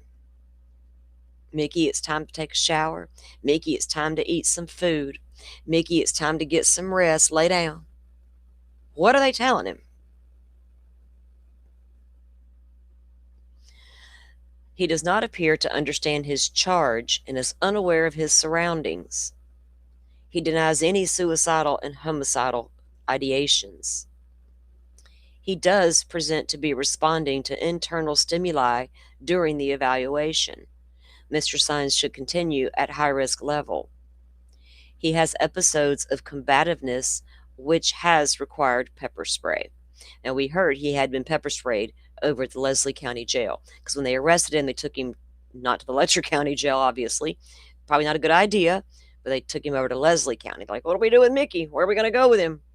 Take him on over to Leslie County. Fuck.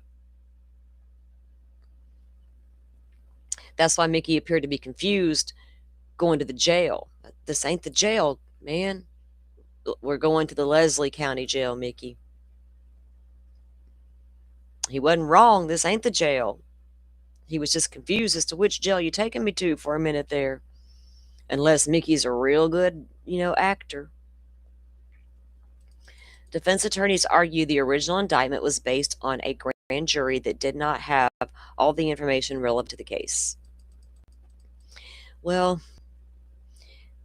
hopefully this judge won't deny you, the defense attorneys, to bring in what they feel is the proper defense. Detective Clayton Stamper testified to multiple false statements before Letcher County grand jury. The testimony prejudiced Mr. Steins and resulted in the indictment, said the brief. The Commonwealth presented truthful and accurate testimony, blah, blah, blah. The defense wants to dismiss the indictment. So there was just a little more in there. They should not be allowed to obtain another evaluation simply because the initial KCPC eval is unfavorable to their case, the defense argued.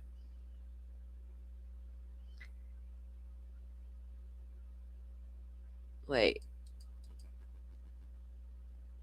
With plans still in place to go for an insanity defense, the Commonwealth submitted a motion of intent saying they plan to have a private specialist examine Stein's mental health for a second time. The defense team responded saying Steins has already undergone a psych evaluation. Interesting, right? When Ann Taylor's got 50 evals going on her client over there, and over here, hell, let the Commonwealth get their damn expert defense.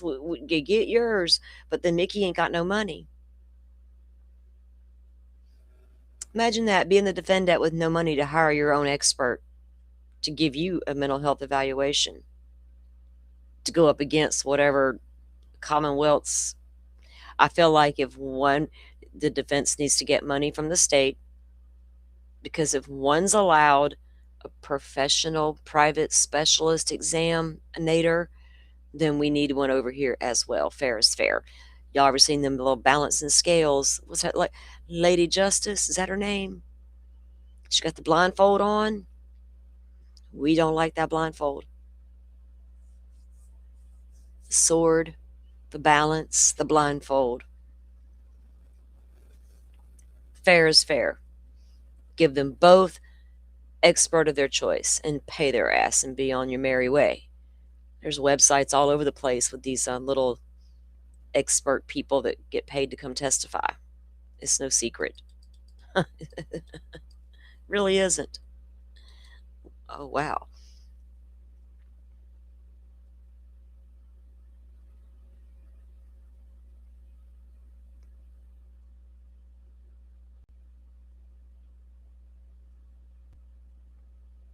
What are y'all saying? That's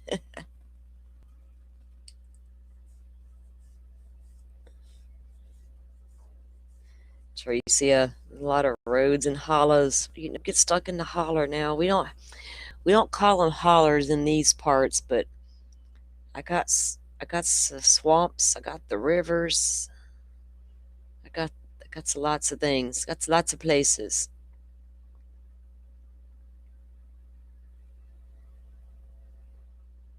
Right, Butterfly, I've thought of that. At least he's in the county jail for safekeeping, not thrown into the prison. Don't know if that would be the case if he was in a different state, right? Or is that just for certain individuals? We don't know. We will see. I'm sure a lot of you have seen the video out there now of what they're going to present in court of the actual crime itself, the shooting, and a lot of it's all still out there, but a lot of it was redacted, like as far as the actual shooting. You'll see clips of it. But he ended up shooting him like 9 times. And he's literally sitting there just talking to him all casually, it seems. We can't hear what's being said, but Mickey doesn't appear to be aggressive at any point. And the judge is like super chill. Like, this man has just got a cigarette. I just got back from eating lunch. Mickey, shut up. What are you going on and on about? And that was the end of it. Let me show you guys this.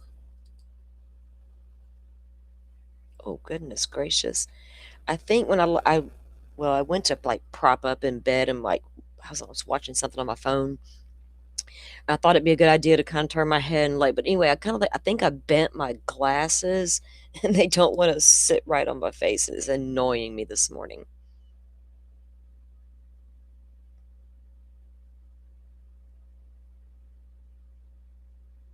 Yeah, Tracy, I think that video went pretty much viral, right? We were all kind of shocked that was on video, and then we saw it with our own eyes. We're like, whoa, holy cow. What in the world is that? Well, we saw what it was, but man, that was a lot, right? How often does that happen? What's the statistics on that, right?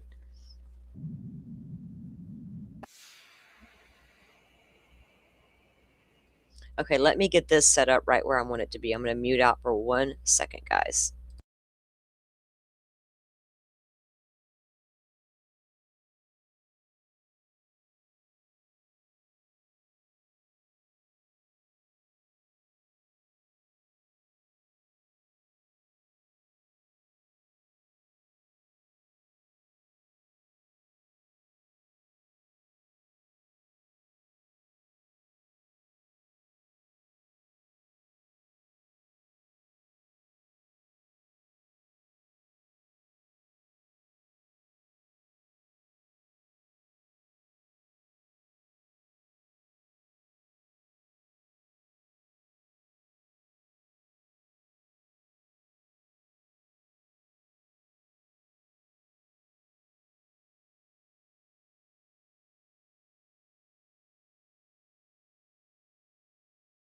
Okay, this is not the one I thought I had on cue, but this will do.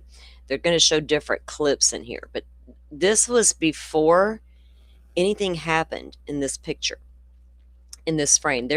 I got to go find that whole video. I think I should have it on the playlist here, but they all walk in and sit down. And at this point, you can see Mickey is in there sitting down. But at one point, there's a lady sitting there. Like, I guess Mickey gets up and he walks out. There's a woman will sit there, but Mickey comes back in and tells everybody to leave. Everybody gets up and they just leave. Now, the guy sitting over there at the window ledge, that's the preacher man.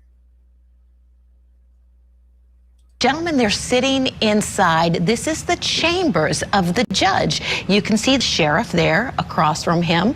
Next to the judge, we believe that's a court clerk. And then just 2 other gentlemen that are inside. They're all casually talking. No indication from this video that no one is getting along, no one is not getting along. So this is that video. This is before they have gone to lunch. And then we also have another video that is of them coming back from lunch. So you see the judge walking there. You see the sheriff quite a bit behind, walking as well. So the judge and the sheriff had gone and sat and had lunch together. And then they eventually just made their way back into the office. And the reason that we find this so fascinating is because it doesn't appear, Judge Ashley, that anything is wrong. It gives no indication of what is about to come. Now, they all went to lunch right before everything happened. And apparently there was a woman at the lunch, and there's something that she was texting on her phone to do with Mickey and the judge, but apparently her phone was taken. I don't know, that I've not seen confirmation of that, but they're all just like casually chilling and doing their thing, going to lunch. I don't really want to, let me find here we go. Let's see if this is it. Go here. Okay, so this is going to be after it happened. And Mickey just walks right out of the courthouse like nothing happened. After that shooting, you eventually hear, you see the front of the courthouse, other people are walking out, appearing frantic, walking quite quickly, some of them running, and eventually, there you see him. You see the sheriff just calmly making his way out of the courthouse. He just continues to walk down the sidewalk. He's not saying anything to anyone. Vinny had a guest on last night who was saying that one of the workers inside the courthouse actually went up to the sheriff after hearing about the shooting. She had no idea that he was the one that pulled the trigger, and gave him a hug and said, "Be careful because a shooting just took place," not knowing that he was the one that did the shooting.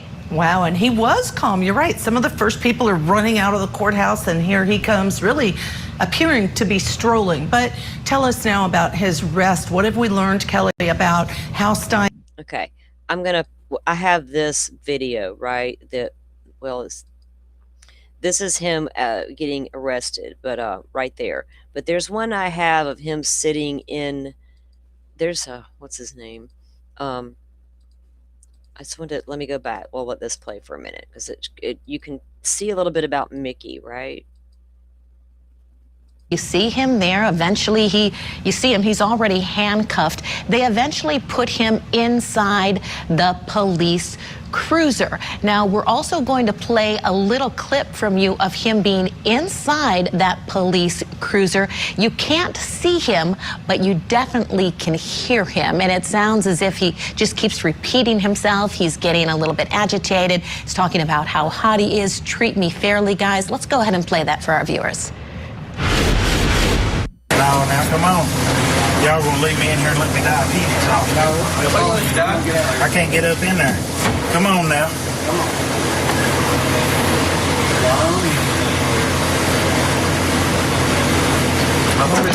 My wife's up in there. I can't. Yeah, man, I can't get up. They're way too tight. Come on now, guys. Come on now. Keep going. I know it's tight. Slide. Pick your leg up, my brother. Y'all got carbon monoxide in here. Oh. Come on now. Come on.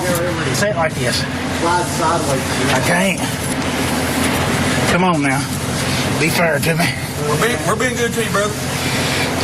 You stick your leg up in there. Come on now, guys. Please don't do this to me. Please don't do this to me. Please. You want to scoot on over a little bit to the left? Come on now. Try to scoot on over a little bit more. That way we don't hit you.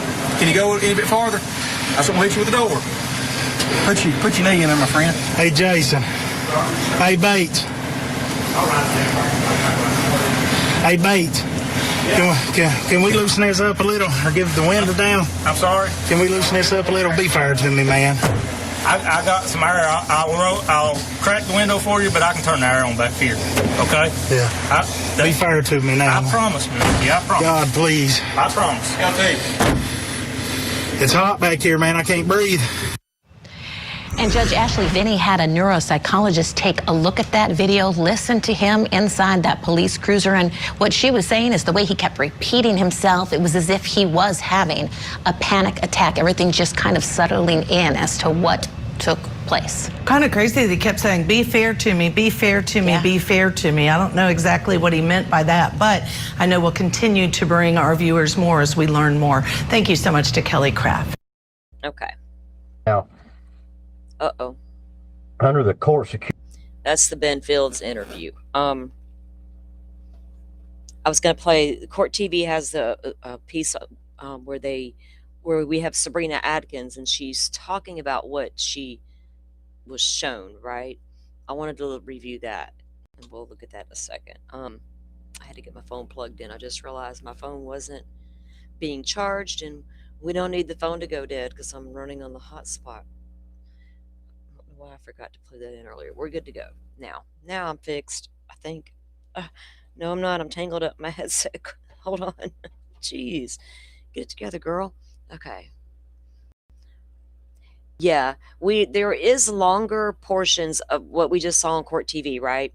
that I have them somewhere on some of my playlists because we've reviewed them before, but I'm going to get all those together because there's whole videos of that, him walking out of the courthouse. You can see him go around down beside the courthouse. There's video of that. He comes back. Vehicles coming and going. There's, a lot of different things out there. But Mickey just seems the same throughout the whole process, right? Yeah, right, Sarah. That repetitive talk is odd. It's like you can tell something was definitely going on, right? There was a trigger, something caused that. But you have to also, I think, I'm thinking what really could have caused that to that state. Well, if I felt like I'm going to go down for some stuff I didn't do, my wife and child, were they really being threatened? And people are saying, well, y'all can't believe Mickey, he's cray cray. How many times have people been gaslit because they say their truth?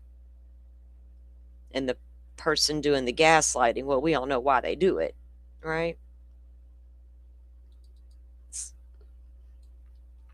Okay, let me get this one with Sabrina talking about what she witnessed or what happened in the judge's chambers and what she witnessed.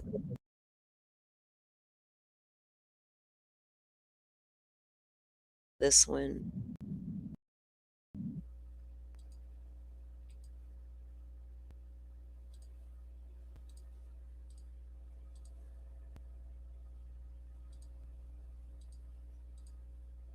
Okay. I think I got it now. And this was done during her the testimony at her with her civil case proceedings. I think this is the right spot. Judge Mullins was involved as well. But he does have some videotapes of some stuff in the judge's chambers. What kind of stuff? Just with girls, sexual and stuff. What describe? Have you seen the videos? I've seen one partly, just him having sex with girls for their bail to get out of jail. Who was having sex? Ben and just some higher ups up there. Who? The judge and. Now you saw the video. Mm-hmm. Yeah. What did you see on the video? I mean, I've seen Judge Mullins having sex with a girl. Who was the girl? I don't know, because I don't know a lot of people from over Where there. at? In his office, in the judge's chambers. Is that the same place that you were meeting Ben? Is that how you know it was the judge's chambers? Yeah. And this was Judge who? Mullins. Now, Adkins' attorney has gone on record saying, quote, "It's like they were running a brothel out of that courtroom." And Adkins, along with another woman, filed a civil rights lawsuit against the deputy. Sheriff Steins was also named in the lawsuit, and he was... All right, well, the other woman who filed suit is no longer with us. And Sabrina just sat there and said, higher ups, including the judge, and I saw a video of Judge Mullins.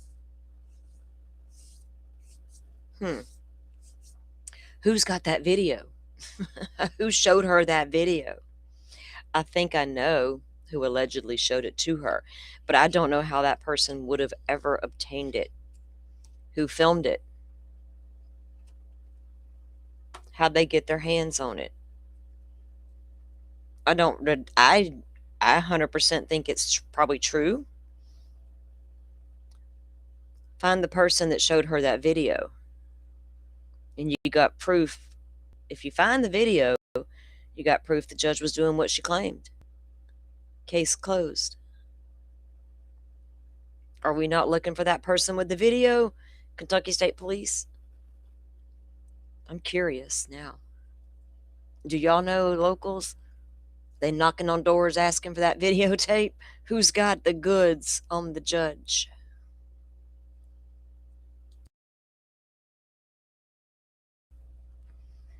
Sorry, I had to light my cigarette. Y'all don't need to hear my lighter flicking and my Coke's opening and all the things, but I can tell you about them. I go silent for a moment. All right. Oh, Sarah, a lot of this is new footage to you. Yeah, I have. There's a video. Let me see. I know where it's at, but I thought I had it lined up. Oh, wait.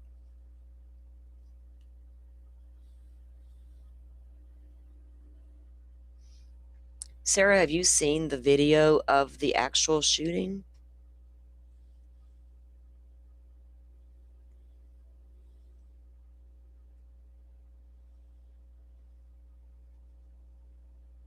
Okay, let me see. Let me get to this.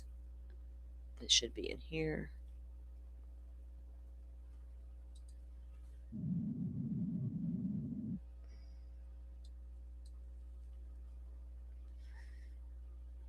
Oh.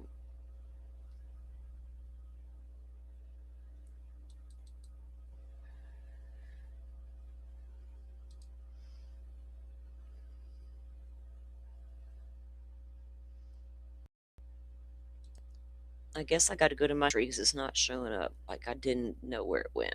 What is going on today? His behavior right after the arrest, right, is pretty crazy. Not like crazy. I mean, just his demeanor, the way he was acting. It's again, I'll say if this dude is an actor, he was doing a damn good job. All right, let me find my video here.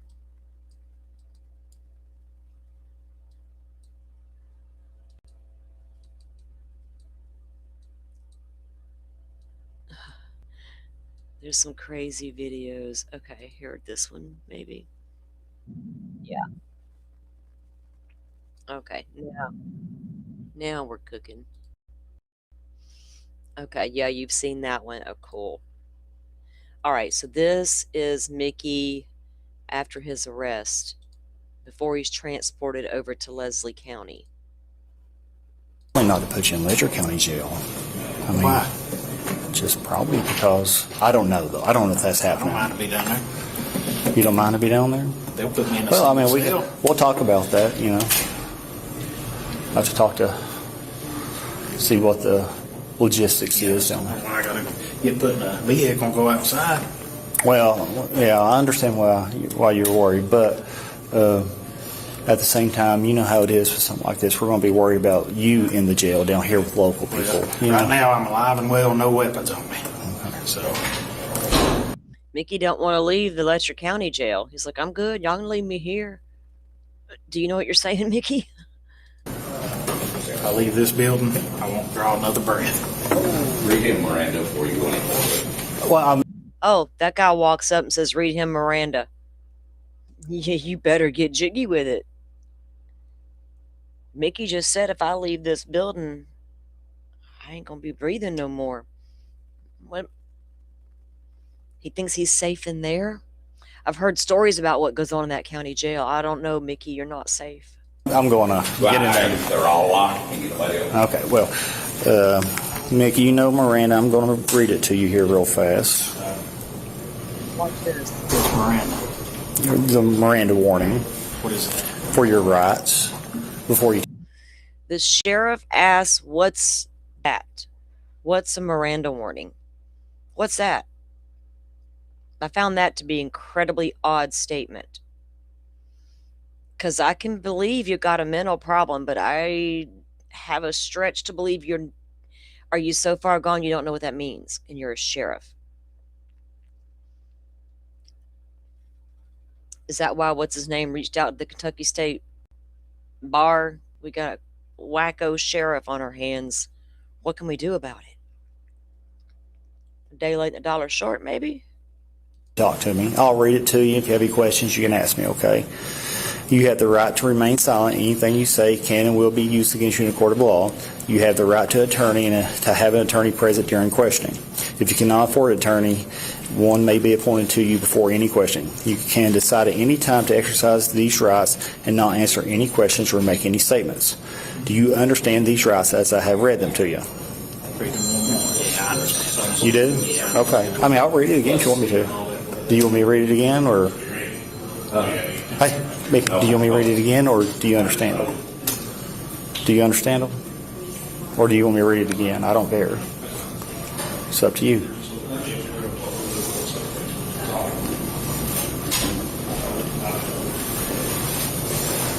Let's see if we got this in. We got it. Okay, so I just read those to you, okay?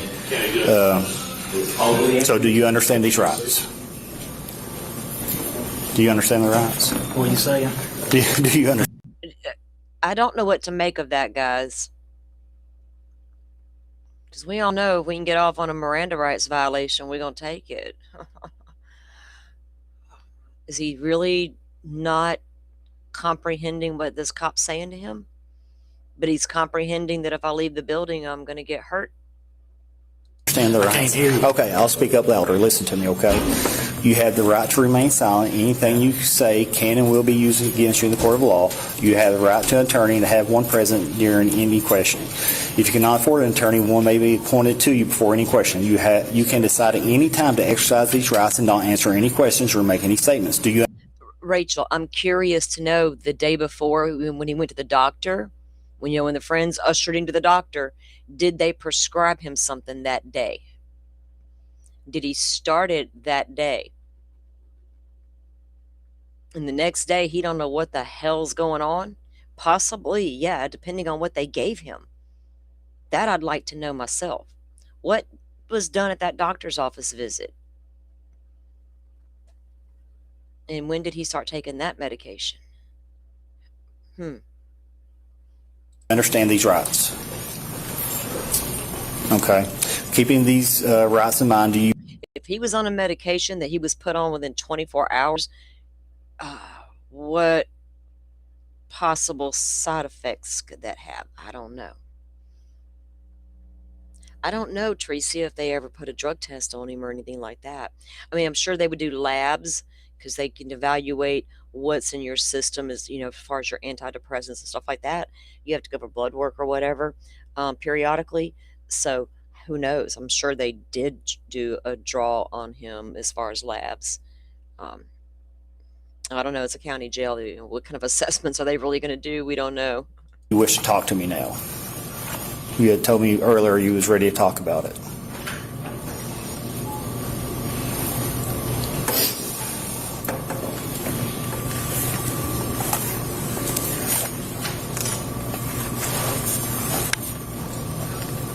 If we go down to the jail and cameras and stuff at the jail, I don't want to go out. You in the electric county jail. I don't want to go out and get in the vehicle, guys. No offense. Well, Well, at some point you have to do that. He wants to stay in that building where there's cameras. If I go out in that car, there ain't no cameras. He's well aware of what he just did a little while ago. And this is not cool. Y'all are all about to come down on me kind of situation. Right, for us, he appears to have lost his bearings. Right. That's why I'm curious as to what, if anything, was he prescribed at that doctor's office visit? How strong was it? Because if you start a new medication, especially something for like sleep or maybe it's a Seroquel, maybe, and you take it, that could really affect you for 24 hours. You may appear to be groggy and not know what the hell's going on. We'll figure something out. I understand it. How about a room? Maybe it's all of that in part of the play for the defense strategy. You know what I mean? Wanting that evaluation unsealed versus the state wanting to keep it sealed. It's usually the opposite, right? They can cause some real serious side effects, Rach. Yep. Right here for right now. Yeah, we're just doing a room right here. My body cam's like, Nikki, you know me. I would never do anything to you or her. Is that what you're worried? Is that? Sarah, as far as I know, nobody's reported nobody was drinking at the lunch, right? I haven't heard anything about just a normal routine lunch. That's where they always went down for lunch. So did they have a beer or something at lunch? I don't know. I haven't heard that, though. But that's a good question because you can't mix alcohol. Well, you shouldn't mix alcohol with these class of drugs, right? Escort, because at some point you're leaving this building. Is that what you're worried about? Uh-oh. Clickety click. If I click too much, I don't know what to do. It freaks out. I want as many officers as you can get to take me somewhere. Well, Downstairs to the jail here. We can make that. Downstairs to the jail here. That's not your request. You can't make that request. Because we're the sheriff of Letcher County, we would put you at risk by taking you down there. I'm going to say, I've seen it done with officials in the past before that's committed crimes. I can be in protective custody down there in a single cell out front. You feel safe. All of a sudden, we have clarity. I'm trying to be fair, but right now I'm having a moment of clarity. I can go in a single cell. Is he in full-on protection mode, right? When you're in a full-on protection mode, nothing else is going on around you. Let me get my point across. Then that's what he's doing. It could be that, right? Put me in a single cell where y'all throw all the other officials who break the law. What? In the Letcher County Jail. If you feel safe in Letcher County Jail, I mean, we can talk to everybody about That's this. fine. We were trying to keep your best we was just worried about feel you. safe in population, but they can keep being Single. single. I'll stay in single cell. Well, you know, forever. if you feel safe there, then we'll try to make that happen. Okay. Let me run that by your supervisor. And Okay. if that's we're trying to protect your interest by not taking you down there. Yeah. But if that's something. I don't feel like he's faking either, guys. Hawkeyes, thank you for that. We appreciate that around here. You've been such a great supporter lately. I appreciate you. We love you coming into chat. You'll be listening while you're working. Work is busy. Hopefully it won't be too busy for you. But sometimes it makes the day go quicker, right? If you're busy, it makes it go. I always liked being busy at work too. It just made it go better. All right. Well, thank you so much for listening. So a lot of y'all are thinking, there's a possibility, like the comment, Simi had made the comment, I think it was, could he be setting up his own defense like with this, right? Yeah, I've thought about that. Also, I have to think both ways. But when you look at it all, it's hard to buy that that's a total fake off, right? I'm sure the prosecution try to say that. No, don't unseal that document. Mickey was fine. But what about that guy Dotson that said he wasn't fine the day before? What about those people? Y'all done got into cahoots since then. Come up with a new story, maybe. We don't know. It's crazy. I just thought if he had an alcohol beverage at lunch, that it's possible that is what could have triggered an episode. If he was, on the prescription meds with like a beer or whatever, shot of whiskey or Kentucky bourbon. But to that level, right? I don't know. I'm leaning more toward way too much medication to cause that deep of psychosis, right? Because I got to stand my ground in Florida. You enter my home, I'm going to stand my ground. That doesn't make me need a criminal insanity defense. This is different, right? He's sitting there talking, he gets up, and he's got that emotional disturbance at play. It's a wild card with this one on how it will go. But I don't know that for him to be that far gone after what he just did, like, so you commit something horrible. Usually it's like a heat of the moment, heat of passion thing. Like you wouldn't mean to do it, but you had to do it, no choice kind of thing. Self-defense maybe. Is it going to trigger a psychosis in you afterwards? Because that's a shock, right? That's a shock that just happened. Yeah. Could he be experiencing psychosis because of shock? That could be a part of it too, but I think it's more, is there medications at play? As well as whatever already had him going. Now think about it this way. If there's any validity to the threats he was receiving about his family, how long had that been going on?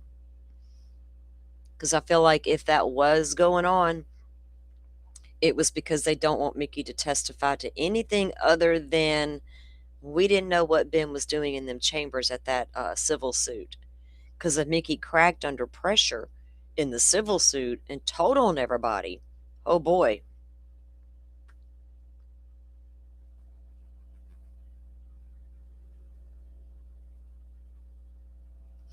Carrie, you feel differently than the rest of us? You think he's acting? I still don't know 100%. I don't know 100%. I'm 50-50 on it, I guess. I think I do see psychosis happening. But I also feel like something triggered the shooting too. That doesn't justify it. There's no justifying it. Even if he is found, say they find him guilty on the emotional, he's found guilty, but they go with the emotional disturbance defense. He still absolutely deserves to be punished for what he did. Because you made a decision in the moment. Apparently you made the decision. I don't know if it was really in the moment. It's hard to tell because that video is so calm. He didn't like slam his hands down on the desk and jump up all of a sudden. It was just, oh, really? Okay, well, watch this. It's like, damn, it was so casual. It's crazy. So let's watch a little more of it. You're comfortable with, then we can look into it, okay? Let's see. I just hate to get in a vehicle with, where you going to take me to then? And who's going to take me? I would take you. We don't know that yet. But you have to leave this courthouse. At some Mickey, I would take you. You know me. We've known each other our whole lives. You know I'm not going to do anything to you.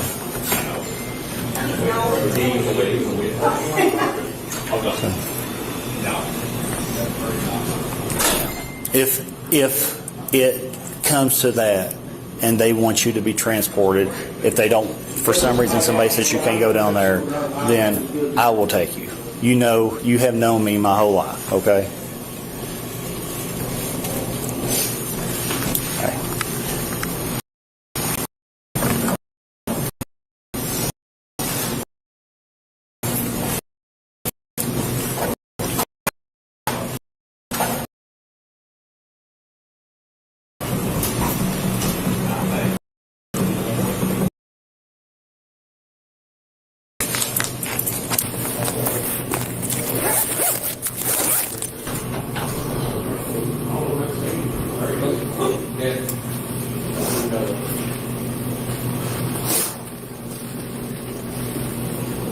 Did they clear a room out back there? Said that there was one back there. Yeah.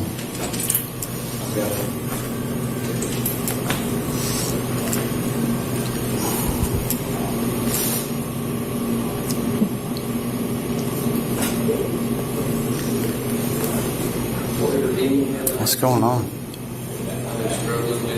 What happened?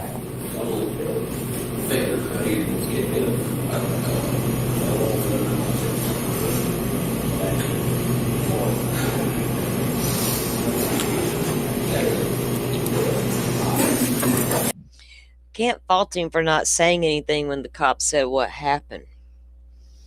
Even though Miranda rights have been read, how many times have we listened to our YouTube attorney buddies out here on these streets say, don't answer that question? Lawyer up. And we're like, yes, we're here for it, defense attorneys. Y'all know what I'm saying. So, but he does seem to become more lucid in certain moments, not so lucid in other moments, which is a little concerning. But yeah, we all know he knows the judicial system. He knows what Miranda rights are. I mean, the freaking sheriff. So for him to choose not to know what that was, right? The Miranda rights. Who's Miranda? Still on the fence, right? It's okay. We gotta continue to evaluate situation. We need that KPC, whatever the hell report it was, unsealed, sir, judge.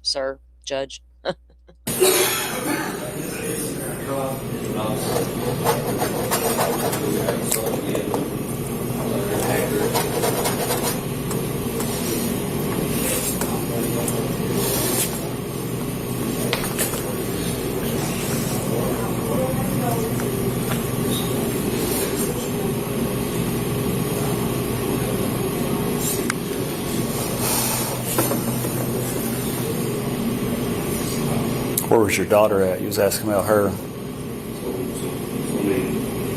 Was she outside?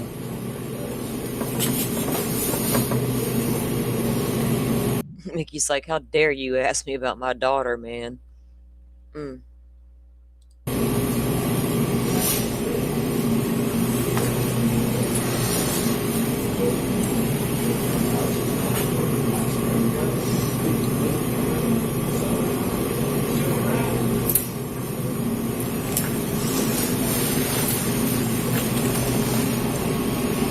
answer, but I have some water. I don't care to give you some water. We'll figure it out. You know where any cups are in here? I don't know, Jordan.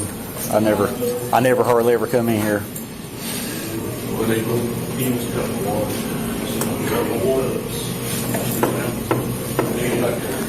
I'll have to try to give it to you, okay? I understand, man. Yeah.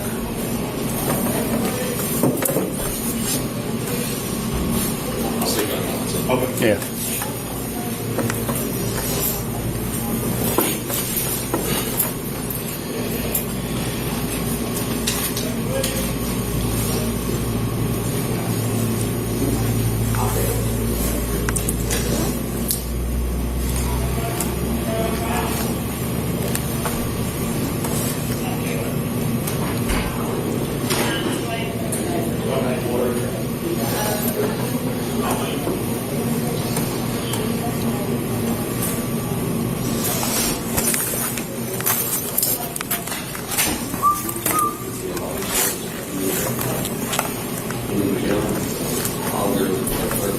What's been going on?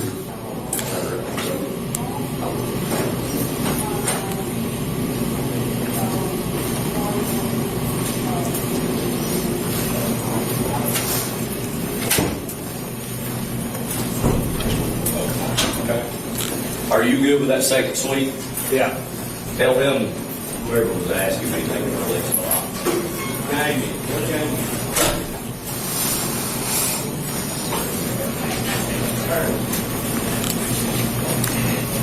Thank you. You're welcome.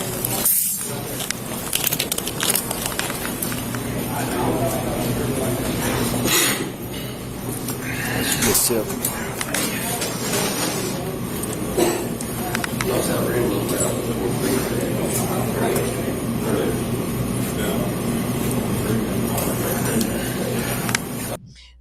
So, hold on. We also have to keep in mind these deputies are under this sheriff, right? So how many of these deputies are aware of this civil suit? I'm sure they all are. It's got to be the talk of the town. Come on. Like, are we going to pretend they don't know? Are we going to pretend they didn't know about the scandal that just occurred in their judge's chambers office / whatever that was with their former Benfields guy, Fletcher County employee? So who do you trust if you're Mickey Steins? Do you trust that deputy giving you that water? Is he on the up and up? I don't know. It's so, I don't know. If you already think the town's out to get you and everybody's involved in everything, I don't know, man. That's crazy. Thank you, sir. Yeah. Good. Been a long time since we boxed and stuff. A long time. Just a kid, man. You whoop our ass. Been a long time since we boxed and stuff. When we were a kid, you'd whoop my ass. That's how far them boys go back. Can you trust him, Mickey? No, he was always a house cat, though. That's the good old days. I was so much older and bigger than you, I wonder, but you beat the shit out of me. I know. You used to lift all those big weights. I remember. 420 was when I was I remember. 18 in high school. I remember you was a monster. I never did get big like that, though. I never packed on the muscle.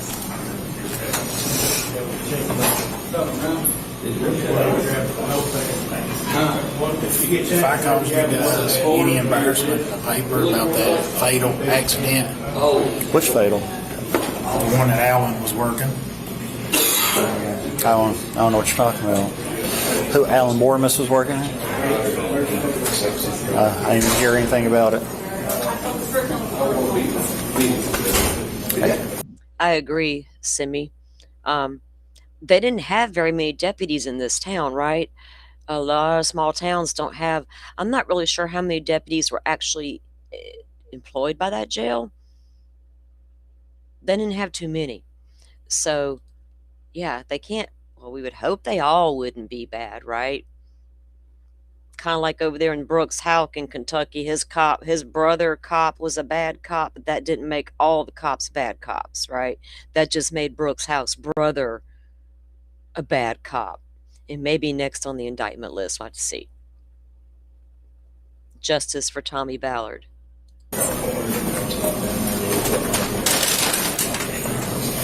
Yeah, I didn't even, where was it at, Mickey?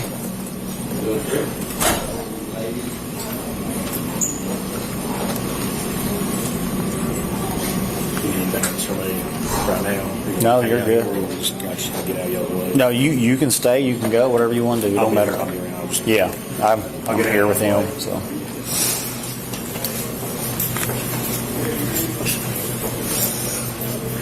Yeah, I didn't hear about no fatal.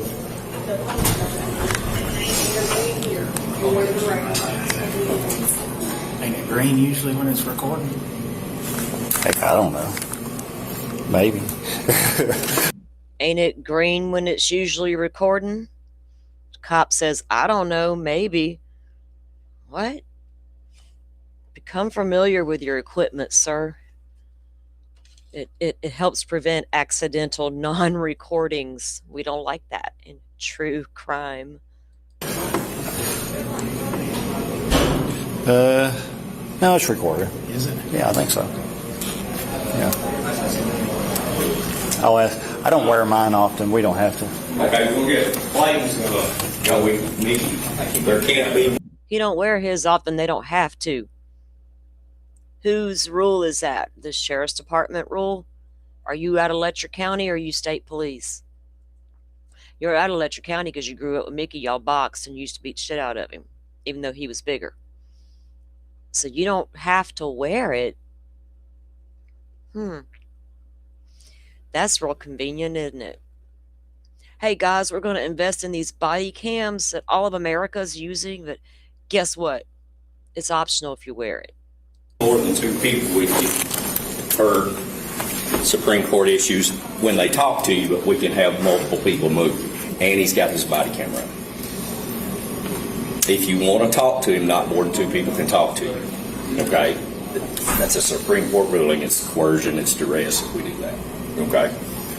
But we'll have multiple What if I give people. permission more than two to talk to me? Can't do that. Okay. I mean, if more than two. If you want to talk, it would violate the rules of the interviewing procedure, is what it would do. But we'll have the whole crew. If I sign away.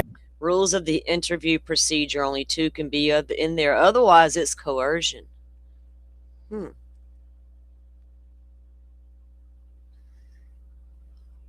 think he knows, Butterfly?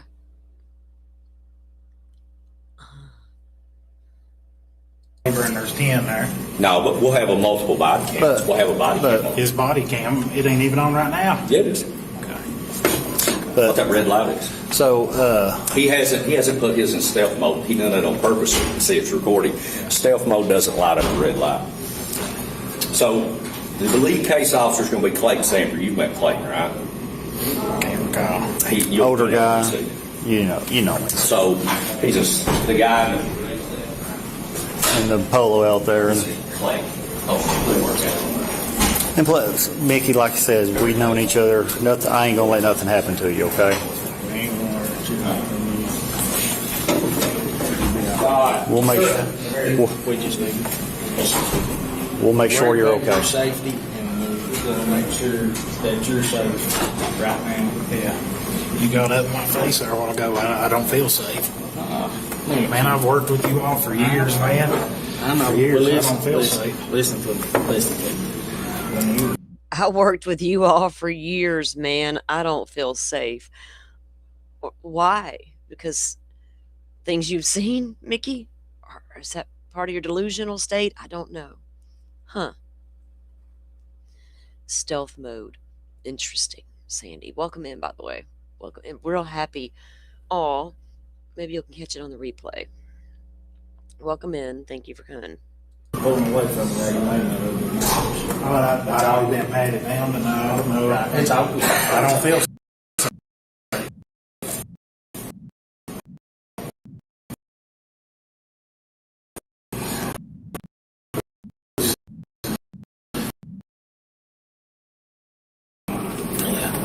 I was actually home cooking. There's a crime scene now. We don't have to, but I am wearing mine. Making everybody else that was originally here get out and knew I didn't have nothing though. Yeah. I ain't got nothing, guys. I believe you. Mickey, you know I ain't gonna let nothing happen to you, okay? You're okay. Yeah. Probably been good, man. We've worked good together.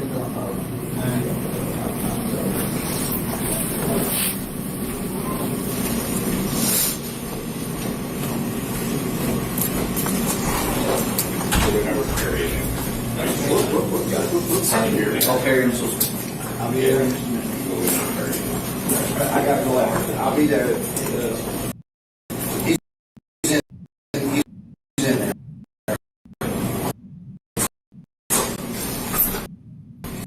You need a drink? Please.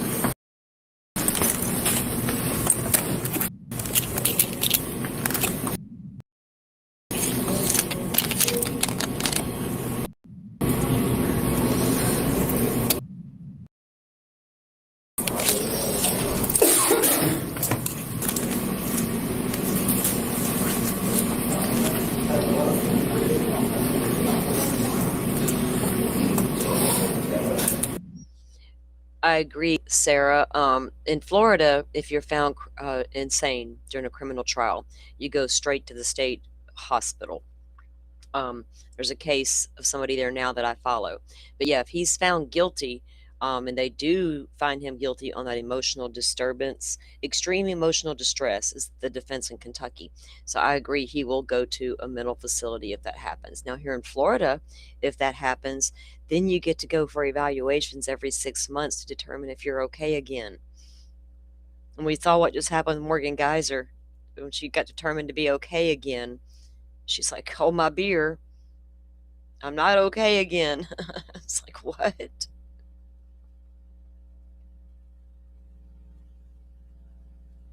Yeah, no date's been set. So that was the thing. What the judge did do, he just denied the motion to dismiss. He denied the motion to unseal the psych evaluation performed at the facility. But he did grant a bond hearing, but hasn't set a date for that hearing yet. So that's the latest rulings. And I think we're still waiting on the change of venue as well. The prosecution has asked for that.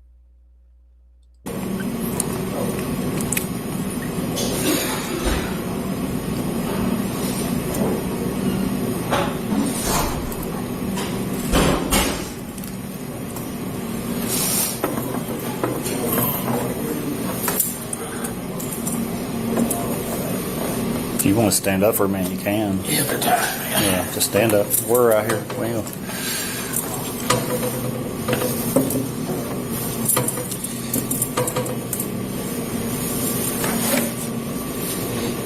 That one cop ain't willing to back off at all. You notice that he's all up in Mickey's space. I've been like, sir, can you take us 6 feet back, please? Key, we just add to it so it's tied on. I don't have a key. Mine out there, mine. Wash floor. I couldn't tell you the last time I used my cuffs, so. Would that feel better on you if we put 2 sets of cuffs to stretch them out? Yeah, it would. I ain't got nothing on me now. We'll get another set and stretch them out there. That's all right. I don't need it. Tell him I don't need it. I let him bring it in. Hey, Brandon, I don't need it. That's all right. If he comes in with it, if you don't want it, you don't want it. That's all right. So, no big deal. I don't need it.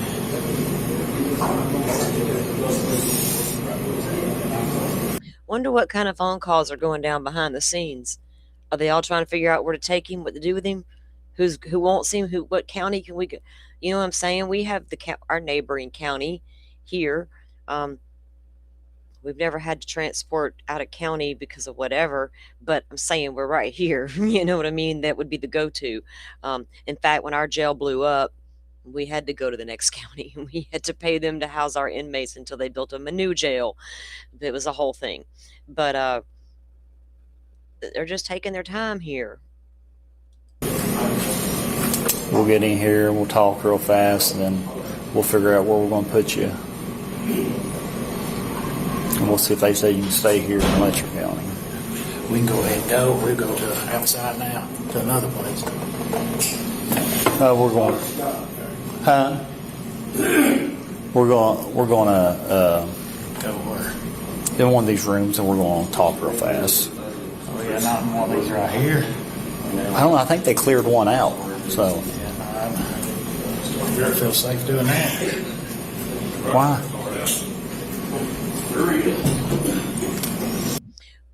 They cleared one of these rooms out. There's not like already a clear room to go talk to people. Mickey's like, I ain't going in one of them rooms with y'all. I'm not going to be safe in there. No cameras. The interrogation room doesn't have a camera like the judge's chamber. Well, that's another red flag. So every time Letcher County Sheriff's Department interrogated somebody, was there not a cleared room with a camera? Interesting. I ain't gonna let nothing happen to you. Okay? I ain't gonna let nothing happen to you. So don't worry about that.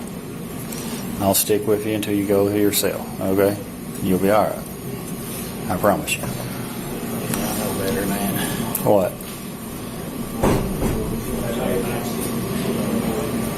Nikki, you know, we just talked about we known each other forever. I ain't gonna let nobody hurt you. Yeah, that's gonna take me to a room here where an active crime scene's at. Oh, this is a big courthouse. I mean, Yeah.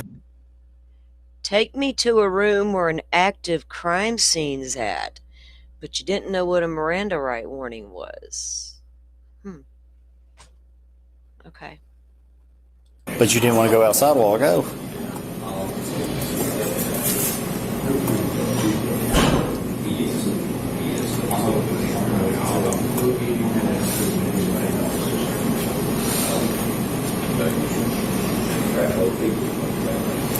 Butterfly, I'm imagining they got to move out furniture and storage shit from one of these rooms and make it an interrogation room real quick. Like, that's what it sounded like to me. We cleared out a room, Mickey. We can go in there and do it. Like, what? There should be like a whole ass interrogation room already set up with a camera for all interrogations. Here, I'll show you. Okay, Mickey, this is Clayton. He's actually going to be the lead investigator on the case. You probably met Clayton. Yeah, I know Mickey a little bit, not too well.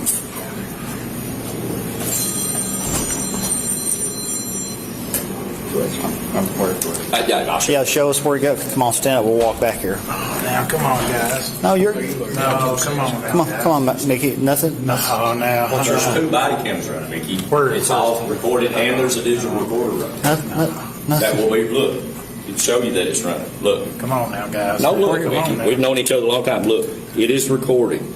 That one's recording. Clayton has a backup recorder running. Oh, now, come on, guys. What? Oh, yeah. Let's slow down. We can't talk in the hallway of the courthouse. That's Clayton Stamper, the guy that we was reading the testimony about, the investigator. So that's who that is a little reminder there. Yeah, it was a crazy comment about the crime scene. All right, Sarah, thank you for coming in. We appreciate your input as well. Always welcome here. Thank you for coming in. Have a great rest of your day. Butterfly, you're picturing a damn utility closet, right?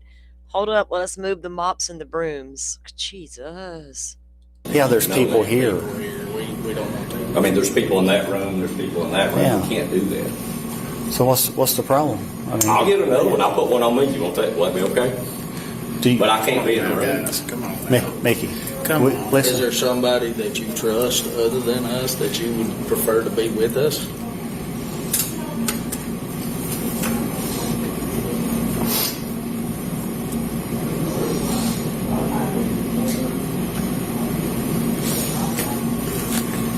Mickey, we've known each other our whole lives. I'm not going to let anything happen to you. I have no reason. Come on now, guys. Mickey, Get me to the jail safely, fair. You have to be moved at some point. And Mickey. I We got know. two body cams Get running. me to the We're jail not going to do safe, anything. fair, and would you have a trial? Would you talk to us in the jail down there?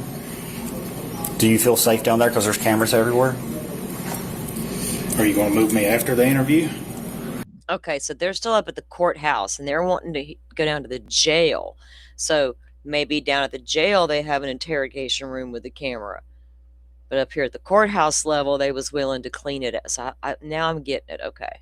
They ain't decided. I mean, I'm not trying to dictate how it goes, guys. I know how this works, but now I'm not going to feel safe in a room here. But We're not going to hurt you, man.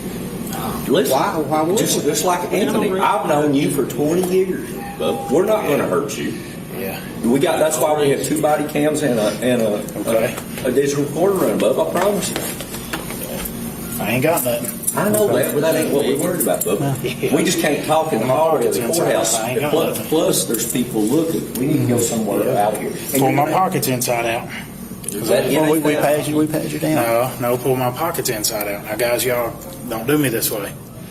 What do you think? We're going to do contraband? Okay, here. Well, yeah, we'll pull them out. What do you think we're going to do? Contraband? Okay, well, Mickey don't trust his own people. He don't trust the local deputies under him. He don't trust the state police. I've worked with y'all before. I've seen what y'all can do. What? I'm sorry. We're not going to do anything.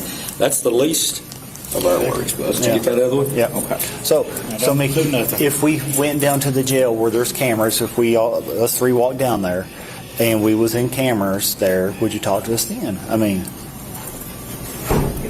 What is it you explain?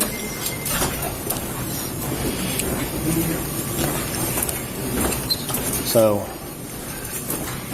Mickey's thinking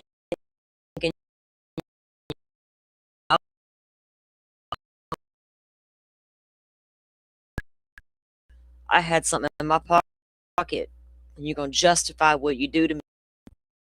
Because that cop's like, we ain't going contraband, Mickey. Turn my pockets. That was why. You're going to get me in there and clean on me.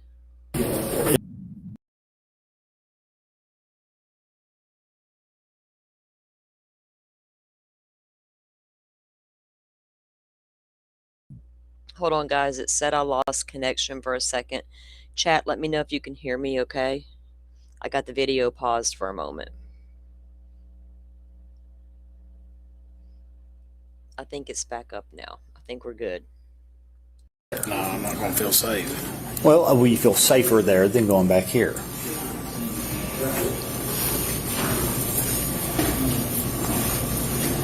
Well, what do you think we're going to do to you, Mickey?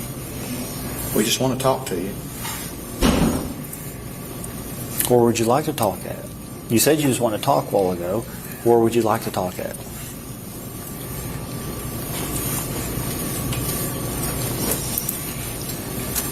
Thank you, guys. I ain't got nothing on me. It ain't. I mean, would you talk right here? Yeah. Would you talk right here where we are? Just tell us That holster off. All Mickey had to do was say, I'm not talking till I get an attorney. It would have shut that whole thing down. All he had to say was, I want an attorney, and they could not have continued to pressure him into giving an interview. In a formal interview kind of way, right? You guys refreshed. It's on my end. I think my Bobo internet kicked in for a moment. I got a little notification that said I lost signal. I lost connection for a second. So that was on my end, guys. But I appreciate you hanging in there with me. Most of y'all know that I'm running with this hotspot. So occasionally we may have a glitch. For the most part, it's not too bad. We seem to manage pretty well, but that was the problem. So appreciate you guys sticking it out with me. Let me take that holster off of me. Okay. Yeah. I ain't got nothing. No, I got. Would you talk right here? If we pulled up some chairs, we'll just talk low. We're just trying to let everybody hear stuff and see everything. I don't care if everybody hears. I just don't feel safe. Okay. Well, here you should feel safe. There's cameras here. There's people everywhere. People in there. So if we pull up some chairs right here, would you talk to us right here?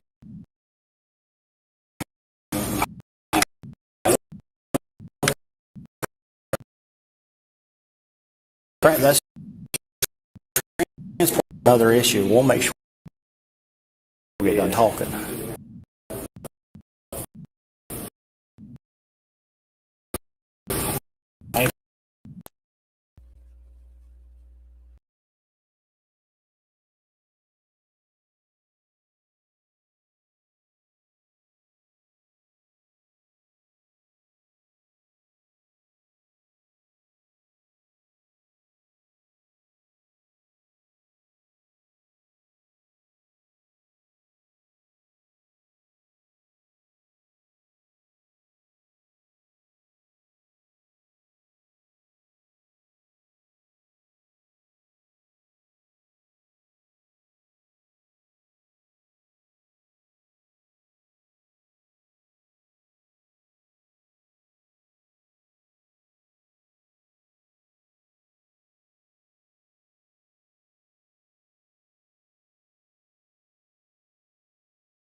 All right, is it back now? All right, I don't know what's going on. It's getting it's starting to fade away. I think the internet's getting tired.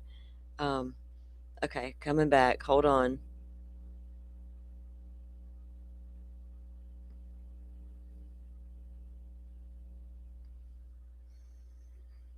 All right, let me know when you guys can hear me in the chat, because my restream is not in sync with the time of the chat. It's like it's different.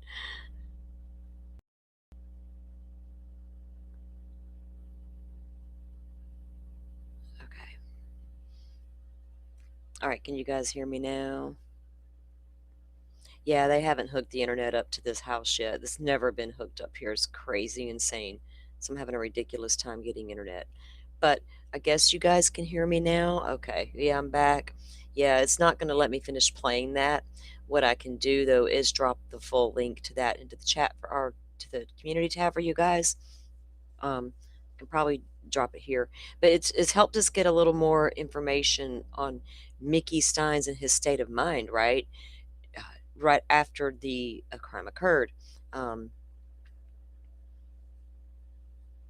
don't know. It's going to be an interesting trial, right? We didn't get. They had cameras. Well, Brooks Halleck didn't want. Judge went with it, but they did have cameras in there. And after the trial, we got the trial, but not while it was happening. At the end of the day, we'd get local news reports and stuff like that. Shane McAllister did a great job over there keeping us informed with the Crystal Rogers case. So I don't know what the decision will be in this case, right? Don't stop not allowing cameras in the courtroom. That's ridiculous because the defendant doesn't want it out there, but this defendant wants it out there, right? So we'll see how the judge has rules with that. Kentucky's a little weird like Indiana. So you never know. But we'll keep an eye on what's happening, and we'll keep an eye on when they finally come up with a date for the bond hearing. I'll be surprised if the judge gives him any.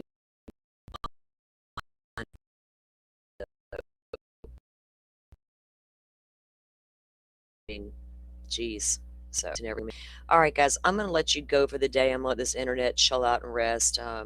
Apparently, it's going a little wonky on me.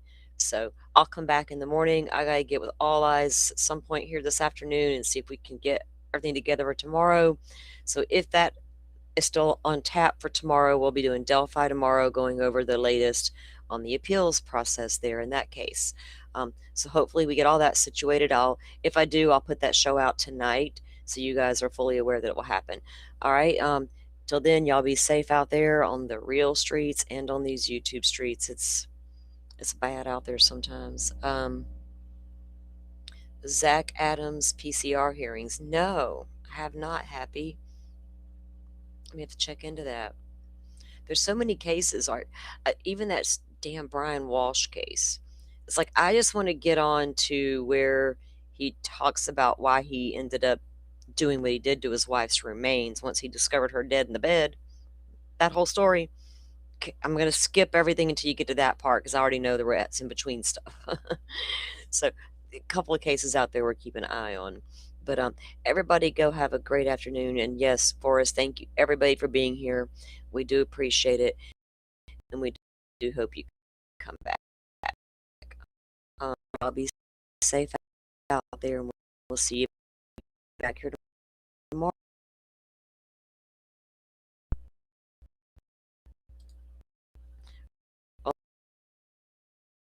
Peace out, peeps. Thank you all for watching this here video.